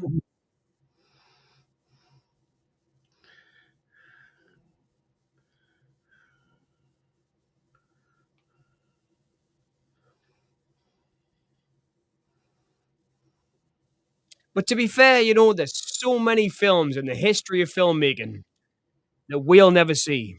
Yes. But we've seen this one multiple times. Yep. And we're So still that, here. exactly. So that It proves hasn't it's a warped us great anyway. one. To be fair, he's got pretty nice legs. Yeah. He did. And he knows how to tailor a skirt too. So Oh, totally, man. I you know, would the kill cinch for down at that. the waist, I he would knew kill how for to do that it. waistline.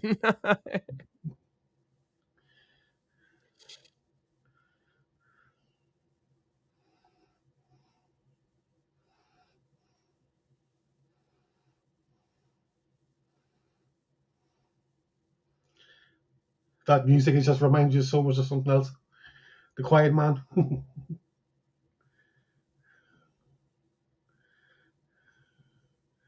That's a great jump cut. Well, not really jump cut. It's more like a. Yeah, cool. Who did The Quiet Man? The soundtrack? Oh, that's a good question.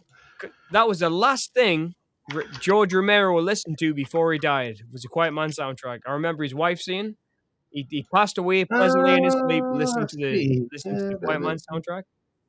Is it Dimitri Tompkin? Victor Young. Victor Young. Victor Young. Hmm. Look at that great set. That's awesome. Again, as you say, with an angle.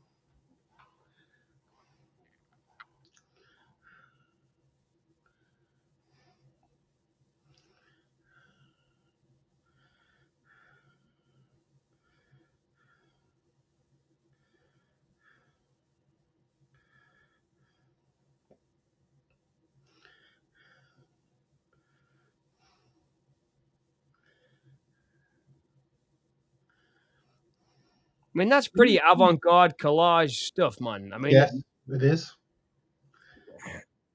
this is what that paper was about that I wrote when I was a college student, you know, and the Hmm. teacher just didn't get, but the other one did. It's so unique as well. It's like there's nothing else like it. It's pretty awesome, that. I mean, can you imagine in 1953 overlaying film on the Steenbeck? It must have took him hours, man, to edit this together. Yeah. Beware of the big green dragon that sits. Oh, it's great. You know, the Tim Burton film. Yep. One of his cameramen is Yep. colorblind. Yep. Yeah, I thought that. And in real life, he says, well, it doesn't matter. It was shooting in black and white. Yeah. It's an interesting way to look at things, but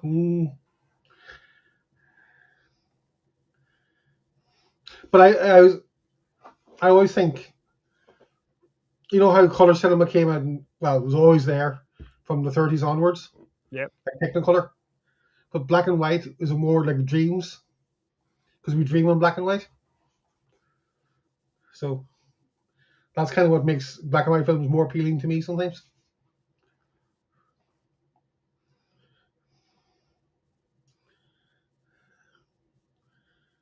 This is one of my favorite shots in cinema history, man.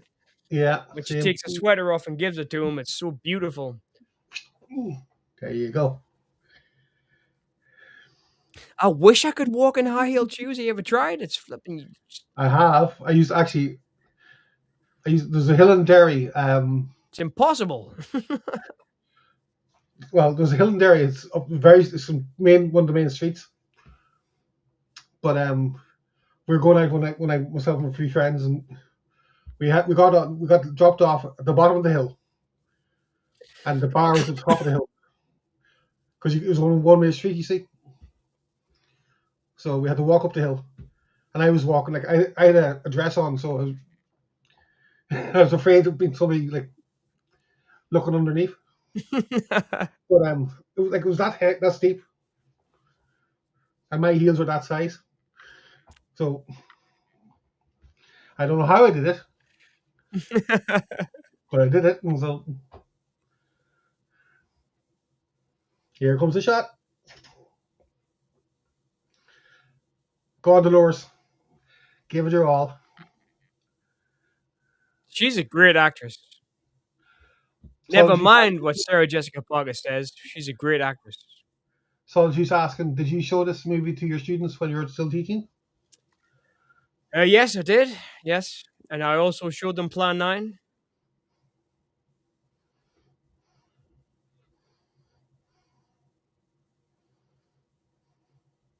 It's no wonder I haven't got a teaching job anymore, Solitude. Showing all the classics. Well, I wanted to show them what you could do with nothing, you know? Yeah, exactly. And that's why I showed them these films. It made sense. Yeah. Inspired them to, to think outside And the box. it was kind of a kick in the face to the teacher that told me that this was a terrible thing and the essay I did was ridiculous. It was like, no, I'm going to show my students Plan 9 from outer space. 0. Mhm. 0 left the room. They all stayed, Solitude. That's Especially good. for Glenda. That's really good. The only time I ever had students, I think, get disconnected, I guess, was when I very first started teaching. Mm-hmm.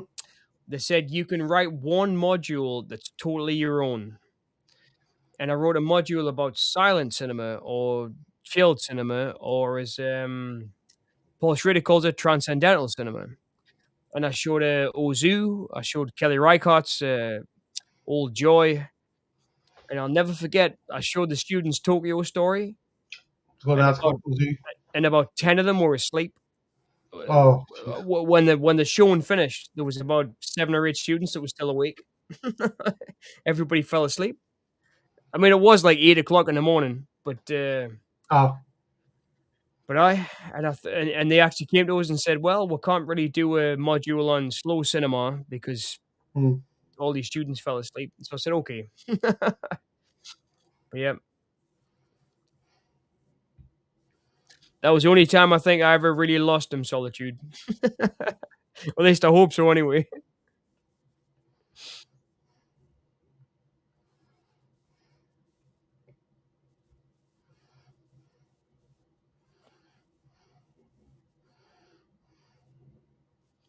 I must go for a wee though. Excuse me. I'll be 2 seconds.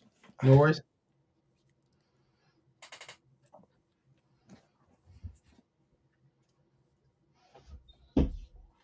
Yeah.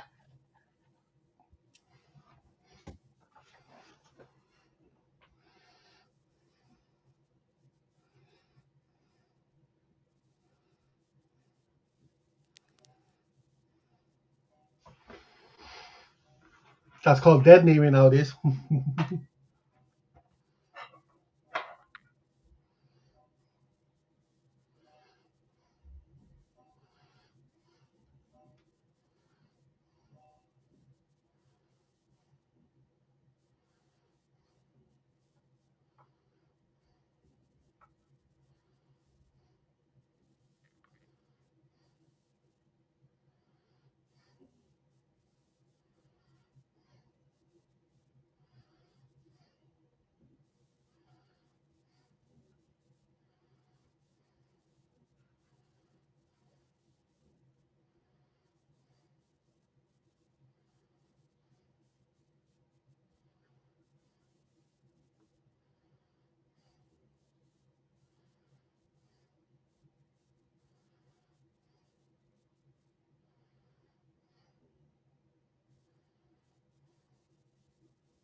This is the Christine Jorgensen part. Mm-hmm.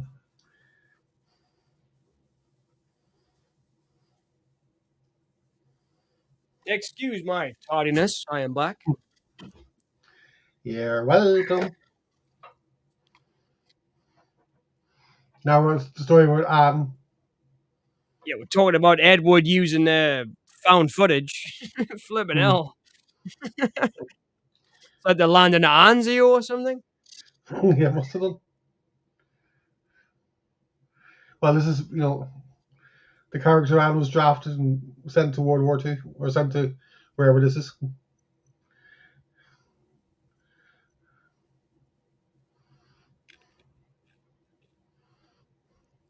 that looks like the fight It looks like they're Very different fighting film. down the park.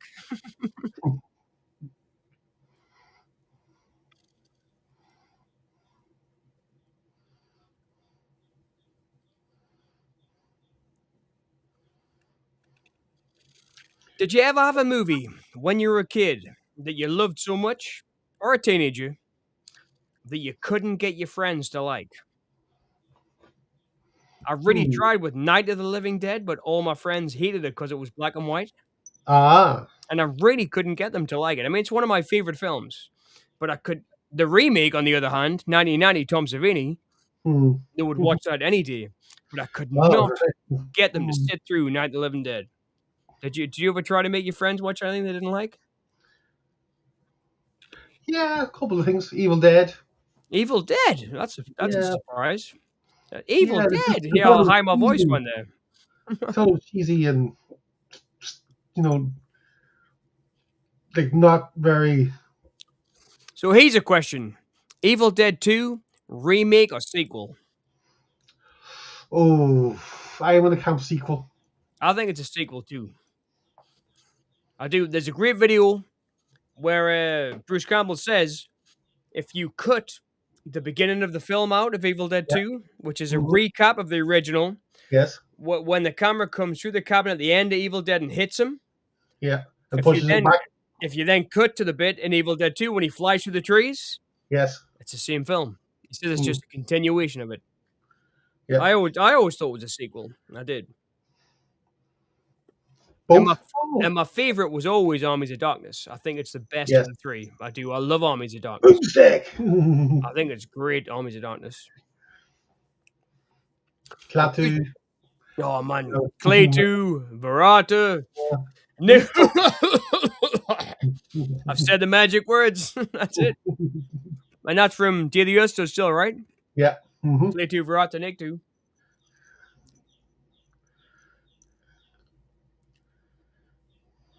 The Tortures of the Damned. Inspired by what film as well? Evil Dead. No, Army of Darkness at the very end. What it's inspired by? I'm not sure which one. The Deadites. I don't know which one. Oh, Jason and the Argonauts. Ah, okay. I can see that. You said it, yeah. That was Ray 1960. Harryhausen, am I Yes. right? Yeah. Yeah. Ray Harryhausen, yeah. Yeah. Great filmmaker. He did some of the great disaster movies as well, didn't he, Harryhausen? Like 10,000 Years BC and Yeah. all those great ones, and The Lost World, and That's right. awesome movies. Yeah.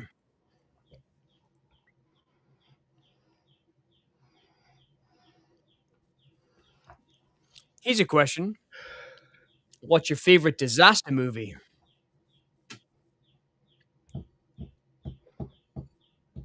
So Solitude thinks it's both a sequel and a remake. Yeah, I mean, you're kind of right, of course, because the beginning is the first film with different actors. It's like the first 10 minutes of Evil Dead 2 is Evil Dead 1, just with different actors. Mm. So, I mean, Bruce Campbell himself said that people were like, so why is Ash going back to the cabin after all this stuff's happened before? He's going back again? Yeah. But he Yeah. wasn't. The beginning of Evil Dead 2 was actually a recap of Evil Dead 1, just with different actors. Favorite disaster movie? Oh. I love disaster movies. I can go on forever talking about disaster movies. I love them. I love them. I don't know. That's a difficult one. That is a difficult I mean, one. Independence Day is it's a Poseidon masterpiece. Adventure? Which one? Poseidon Adventure? Oh, I love with Gene Hackman. Yeah. Did you see the remake they did for TV with Rutger Hauer and Steve Guttenberg? It's amazing. Rutger Hauer plays the Gene Hackman part. So good. But yeah, I'm a disaster movie freak, man. I love disaster movies. But yeah, Poseidon Adventure with Shelley Winters, right? Yeah. Yeah. Only she could do that because she was a synchronized swimmer back in the day. When she has to jump in the water and do that long swim. I love that.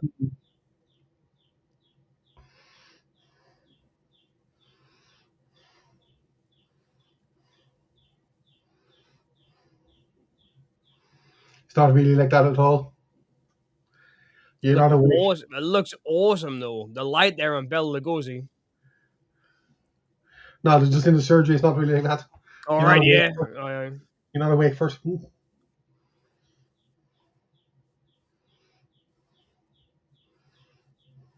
it's that quick. No. Well, I remember when I went in, they said the nurse was giving me the anesthetic. Right. She said, I want you to just tell me what, do you work? And I said, yeah, I work part-time. When I was like that, straight away out. And I came around 3 hours later, so in recovery.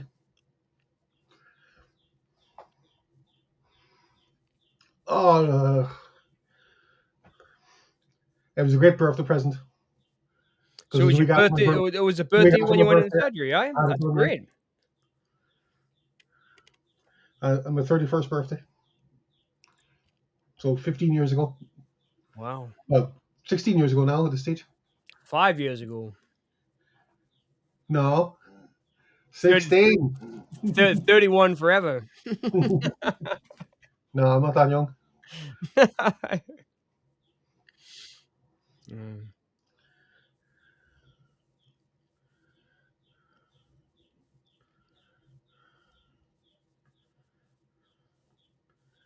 As I said earlier, this is dead naming.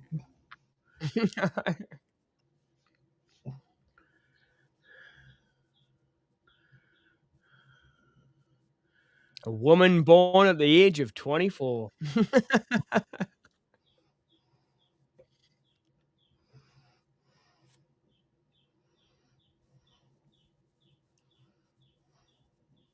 Oh, it's a happy ending.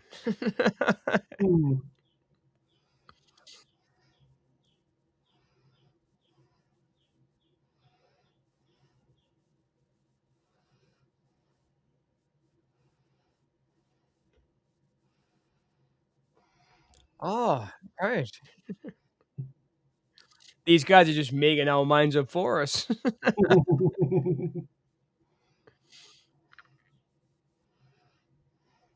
But this is Ed Wood, right? He's saying, like, I don't want a sex change. I just want to wear women's clothes. I mean, he's writing the script, right? Yeah. But this is his obligation to George Weiss. He had to include some reference. Right.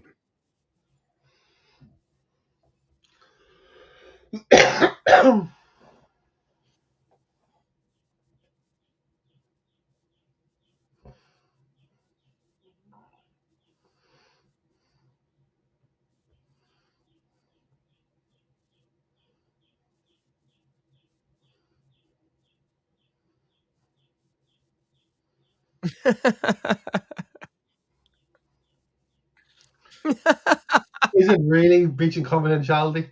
No, it's so funny though. Glen's father wanted him to be a football hero. I'll never forget, man. Me and my dad had a fist fight one day in the car, right? Because I've always had long hair, which I think I'm gonna get cut soon. Because it's so like annoying to get up for every day. But at the time, it wasn't popular to have long hair. So me and my dad are driving along in the car, and my dad turned around and was, "Hey, John, why don't you get your hair cut like my friend James, who's like proper handsome, short cut hair guy?" And I was like, "Dad, because I don't fucking want to." And my dad just swung for us. We ended up having a fight in the middle of he stopped the car. And we got out the car and had a fight in the middle of the road just because I wouldn't get my hair cut. That's mad. Oh, I know it's silly looking back on it. It is, but it's like, just growing up, crazy things.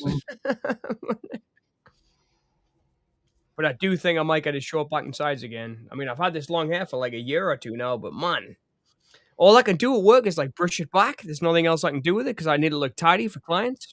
I don't know. Sorry, I'm getting a bit personal, but I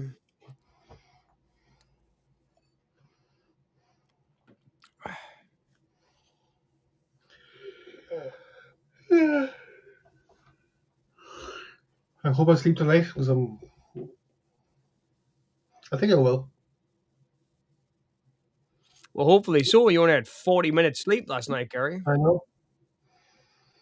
Up and down to the toilet. Just think about skipping off into a German-American vehicle with Edward D. Wood Jr. You'll be fine.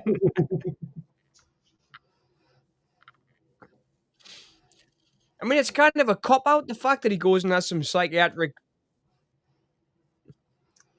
Yeah, a wee bit, I suppose. Yeah.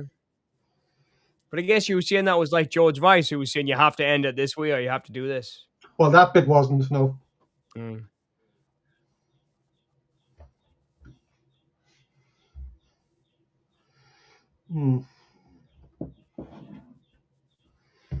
Oh, God. But what of the hundreds of other unfortunate Glens? That's what we're looking at now. World shocked by sex change.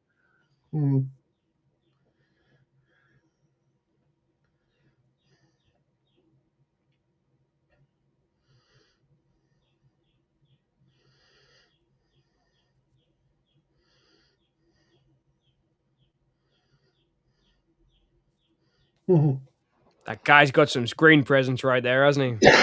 He does.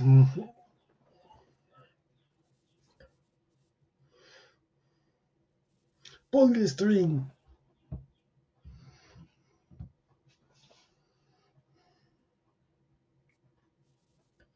See a cat on his shoulder, on his lap. Who was your favourite from back then? I mean, like the Christopher Lees and the Bela Lugosi's and the Boris Karloffs and the Peter Lorre's. I mean, who do you think was the for best? that era for them? Oh, because there's so many great ones. Jimmy Stewart or Glen or Glenda, in my opinion, one of his greatest achievements. I love that film. Not just a good film, it's a film that, you know, it's like a really flipping, it's a statement, man. It's a personal flipping artist statement, that film, I think. Sorry. Or am I just getting a bit too deep about it? What was the trailer we were going to show? I can't remember. It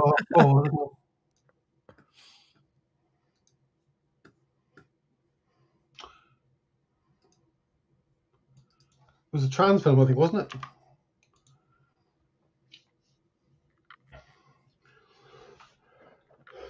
it? Yeah. Felicity Huffman one? Trans America? Was that the one? Get out of the way, Spielberg. Oh no. Exactly, Solitude. That's exactly what we need. More Edward D. Wood Jr.'s.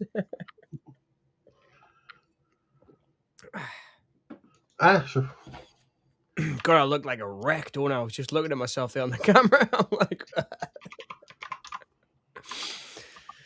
oh, thanks, man. I've really enjoyed this tonight. It's been awesome. I don't know. It wasn't. No, let's see. I can't think. What was it? You remember Solitude? What were I was going to? No, I can't remember. I know when I said, "Is any like trans films you can recommend?" You said Trans America. I remember that. Yeah. But did you watch those castration movies? No. No, they're pretty far out. Like.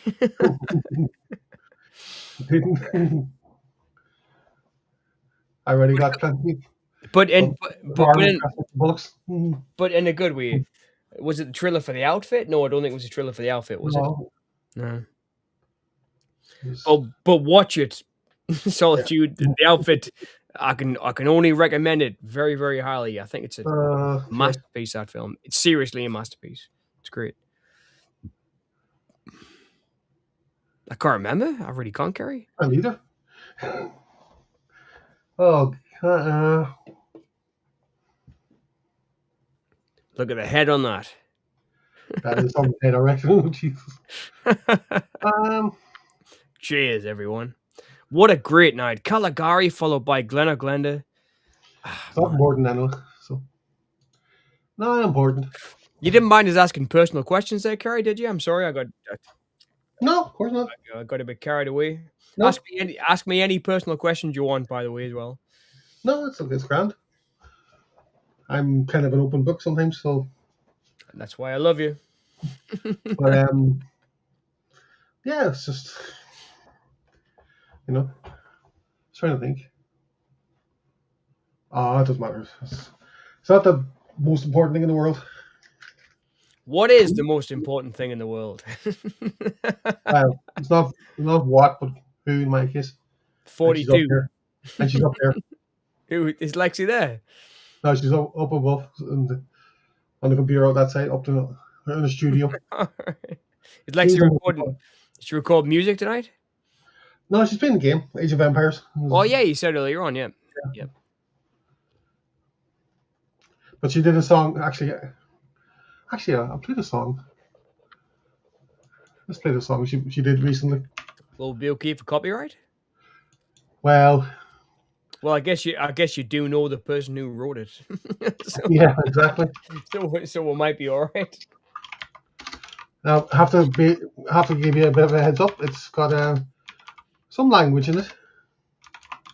So if you got sensitive ears, I apologize to both of you. All right, I'm looking forward to it. Let's hear it. Okay. God, I really need to have a shave, don't I? God. Screen.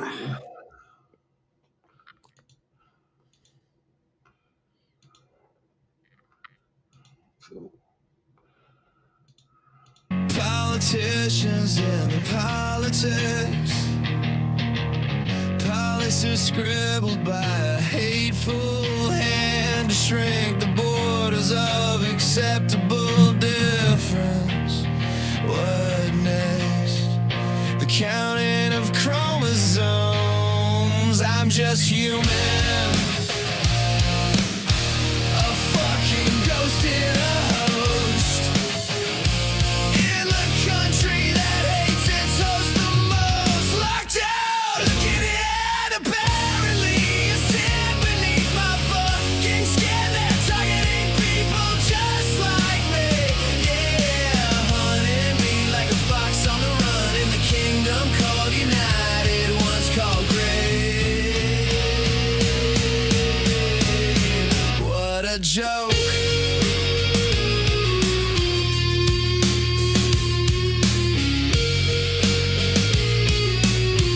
That's awesome, man. Westminster barks on the evening news, taking sides, picking who's to lose. They call it safety, they call it common sense, while building division and hatred at our expense. I can't even find a place to pee. Bassline's amazing. Big fan of a good bassline. What do you reckon, Charlie? Do you like it? Locked out, looking at apparently a sin beneath my fucking skin. They're targeting people just like me. Yeah, hunting me like a fox on the run in the kingdom called United, once called Great. Fucking joy.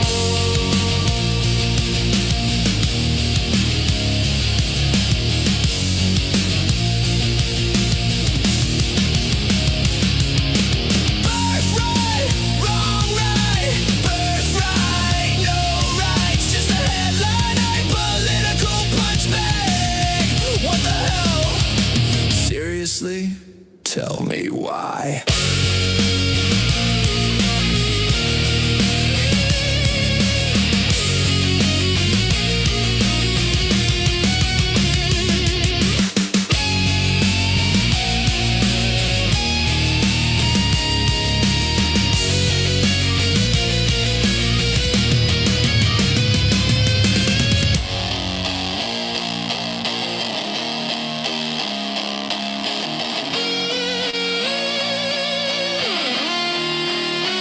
It's just a fucking room, just a place to be, or to try on clothes on a shopping spree. What are you so afraid of? Why so afraid of me? Of me!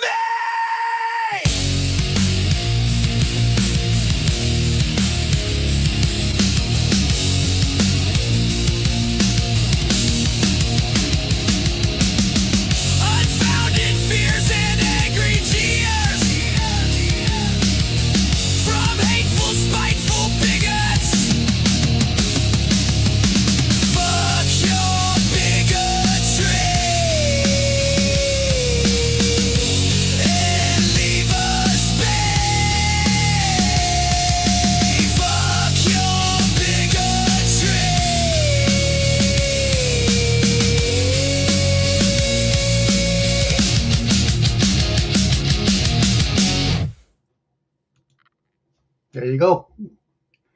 That was awesome. Absolutely awesome. Very 90s, yeah. I don't know, like it sounds more like rock from now to the 2000s, maybe. Yeah, no, Solitude's right. It's 90s because she's kind of writing like a bit like Metallica. I And I can hear that definitely. Yes, definitely. yeah, she's definitely working in the last couple. Well, her first 2 albums were very soft in comparison, because she wanted to tell her story, and now she's getting her feelings out properly, and her anger and her frustration about things, political things, and she did a song there about war. And there's a line, it's not defense, it's expense. It's really good. She did a wee video for it as well, an AI video, generated video, where she's in a kind of in an army barracks. You're going through each room, and looking at files and all that. It's really clever, but she won't publish it Why? just yet because it's on the album. So when the album's released, she'll probably release that as a wee video for it on YouTube or whatever. Well, I'll be first in line. I'd love to hear it. I'll Cool. see it, I should see. Well, either or. But yeah, Outfit from Arrow. Yep. That's what I was thinking. I was trying to find a link for it because it's. Oh, nice. I really want everyone to watch it, like everybody, because it's one of my favorite films. So I was just trying to find like a link so I could put it there because it comes. I think it comes out next month. Okay.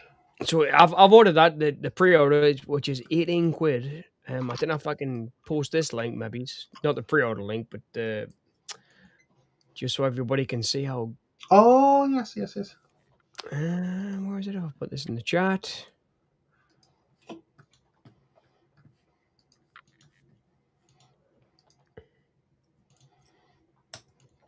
There you go. So the Outfit from Arrow, if anyone's interested, it's one of my favorite films of all time. Great film. And it's only £18, and I recommend it highly. I think in my opinion, it's one of Robert Duvall's best performances. Mm.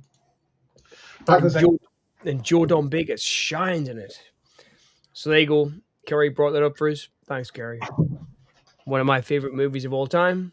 And obviously, Lexi, Kerry's partner, is one of my favorite singers of all time. So buy the record too.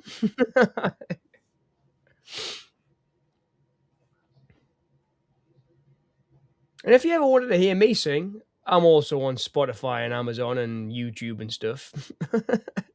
I tried that for a while. I am an acoustic guitar player, singer songwriter, but not a very good one. I just do it because I like it. But if you fancy hearing my music, you can too. You can also go to Boneyard Music on YouTube, which is I just mess around on the piano and do random stuff. Well, that's because I'm a random guy, I guess. Wow, what a great night. I am very drunk now. But I can hear Lexi. I wonder if Lexi's going to come. Lexi, come and join us on screen for a sec. We've just been listening to your record.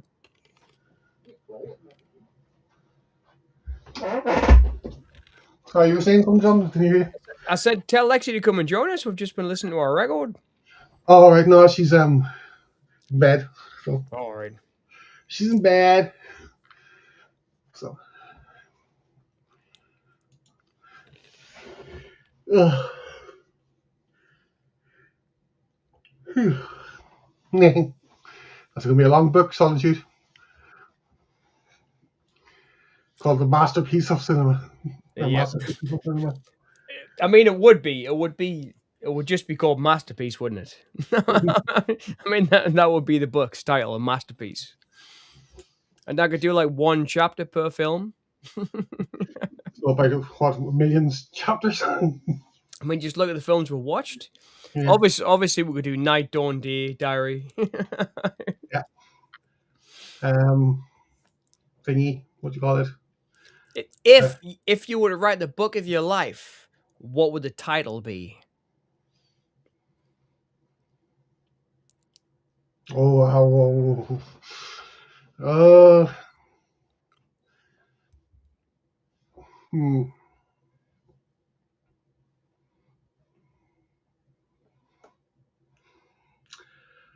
Um, I'm Solitude.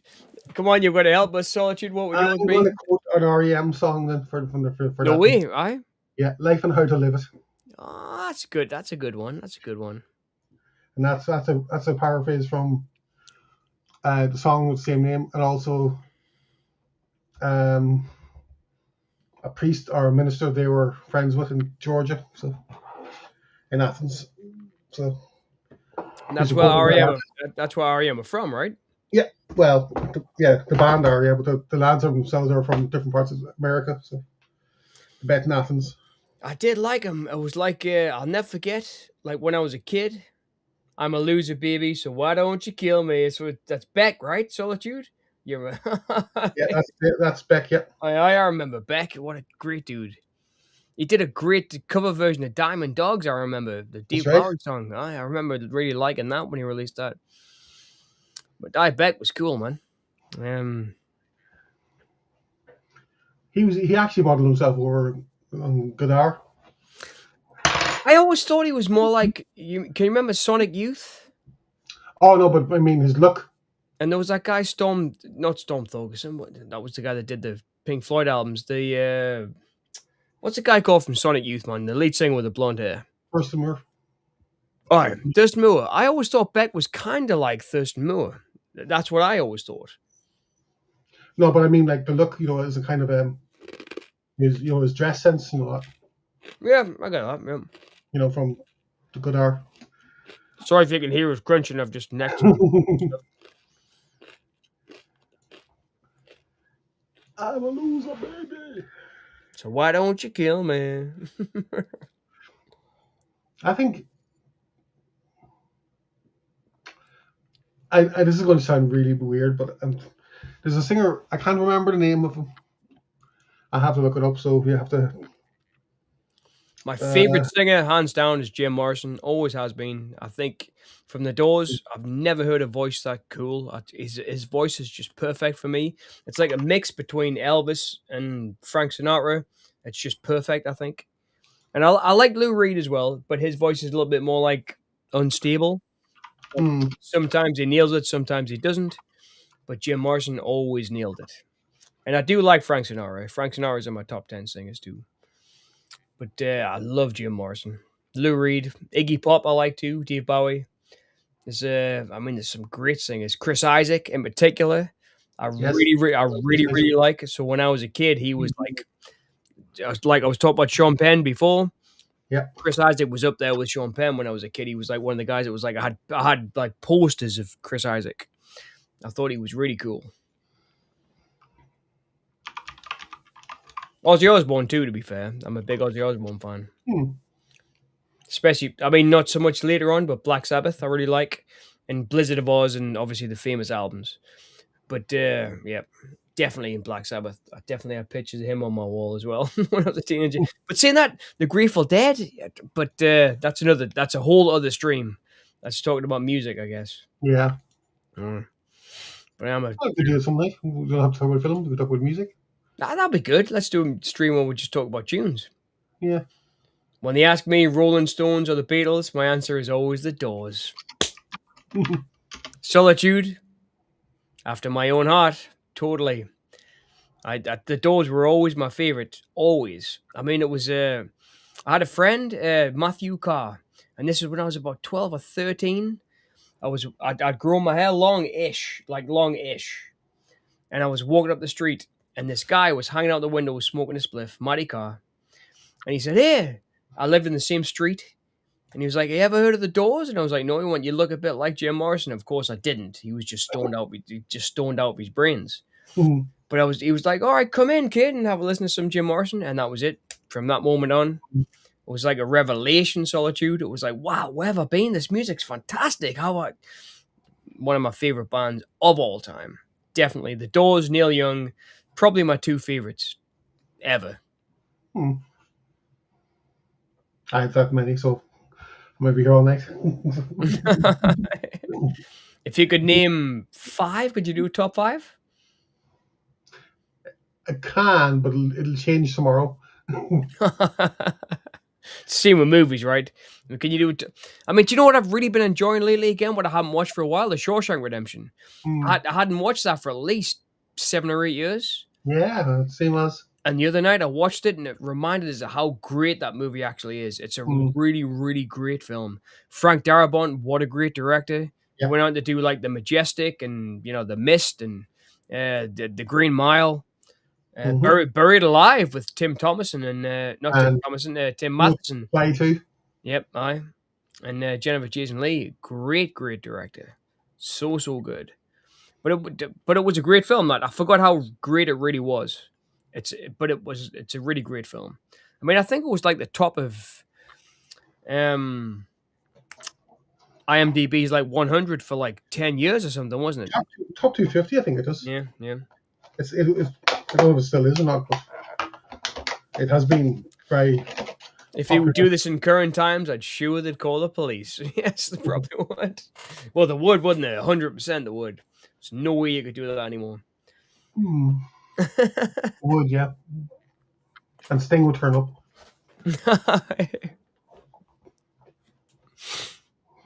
Anyway, yeah. I was going to say, call it a night, if that's okay, lads. Well, I know, spoiled sport, but I need me sleeps. Okay. I know. I was really having a good time. Puppy dog eyes doesn't work. Well, the mustache helps. I can't do that. I'm sorry. I'm sorry, but I can't. Well, I've had an awesome night. I definitely have. Thank Thanks you so much both for joining us again. Fucking thanks so much. You've got no. Sorry, I swore again, but you've got no idea how much this has really flipping made my week. It really has. I was so depressed. Finished work. It's been crushing. Came down, had a few beers with you wonderful people. Talked about the one thing I love the most in the world, which is movies. We're going to watch Caligari. Second most important thing. What, sex? What's the first? Your partner. The first is always got to be your partner. Oh, well, yeah, sex. That's what you call her? Okay. No. I call her no sex. We've been together a long time. Right. On that note, take it easy. And I'll chat to you next time. No, it's been so great. Thanks very much, everyone. Honestly, it means the world to me, this. It does. The world to me.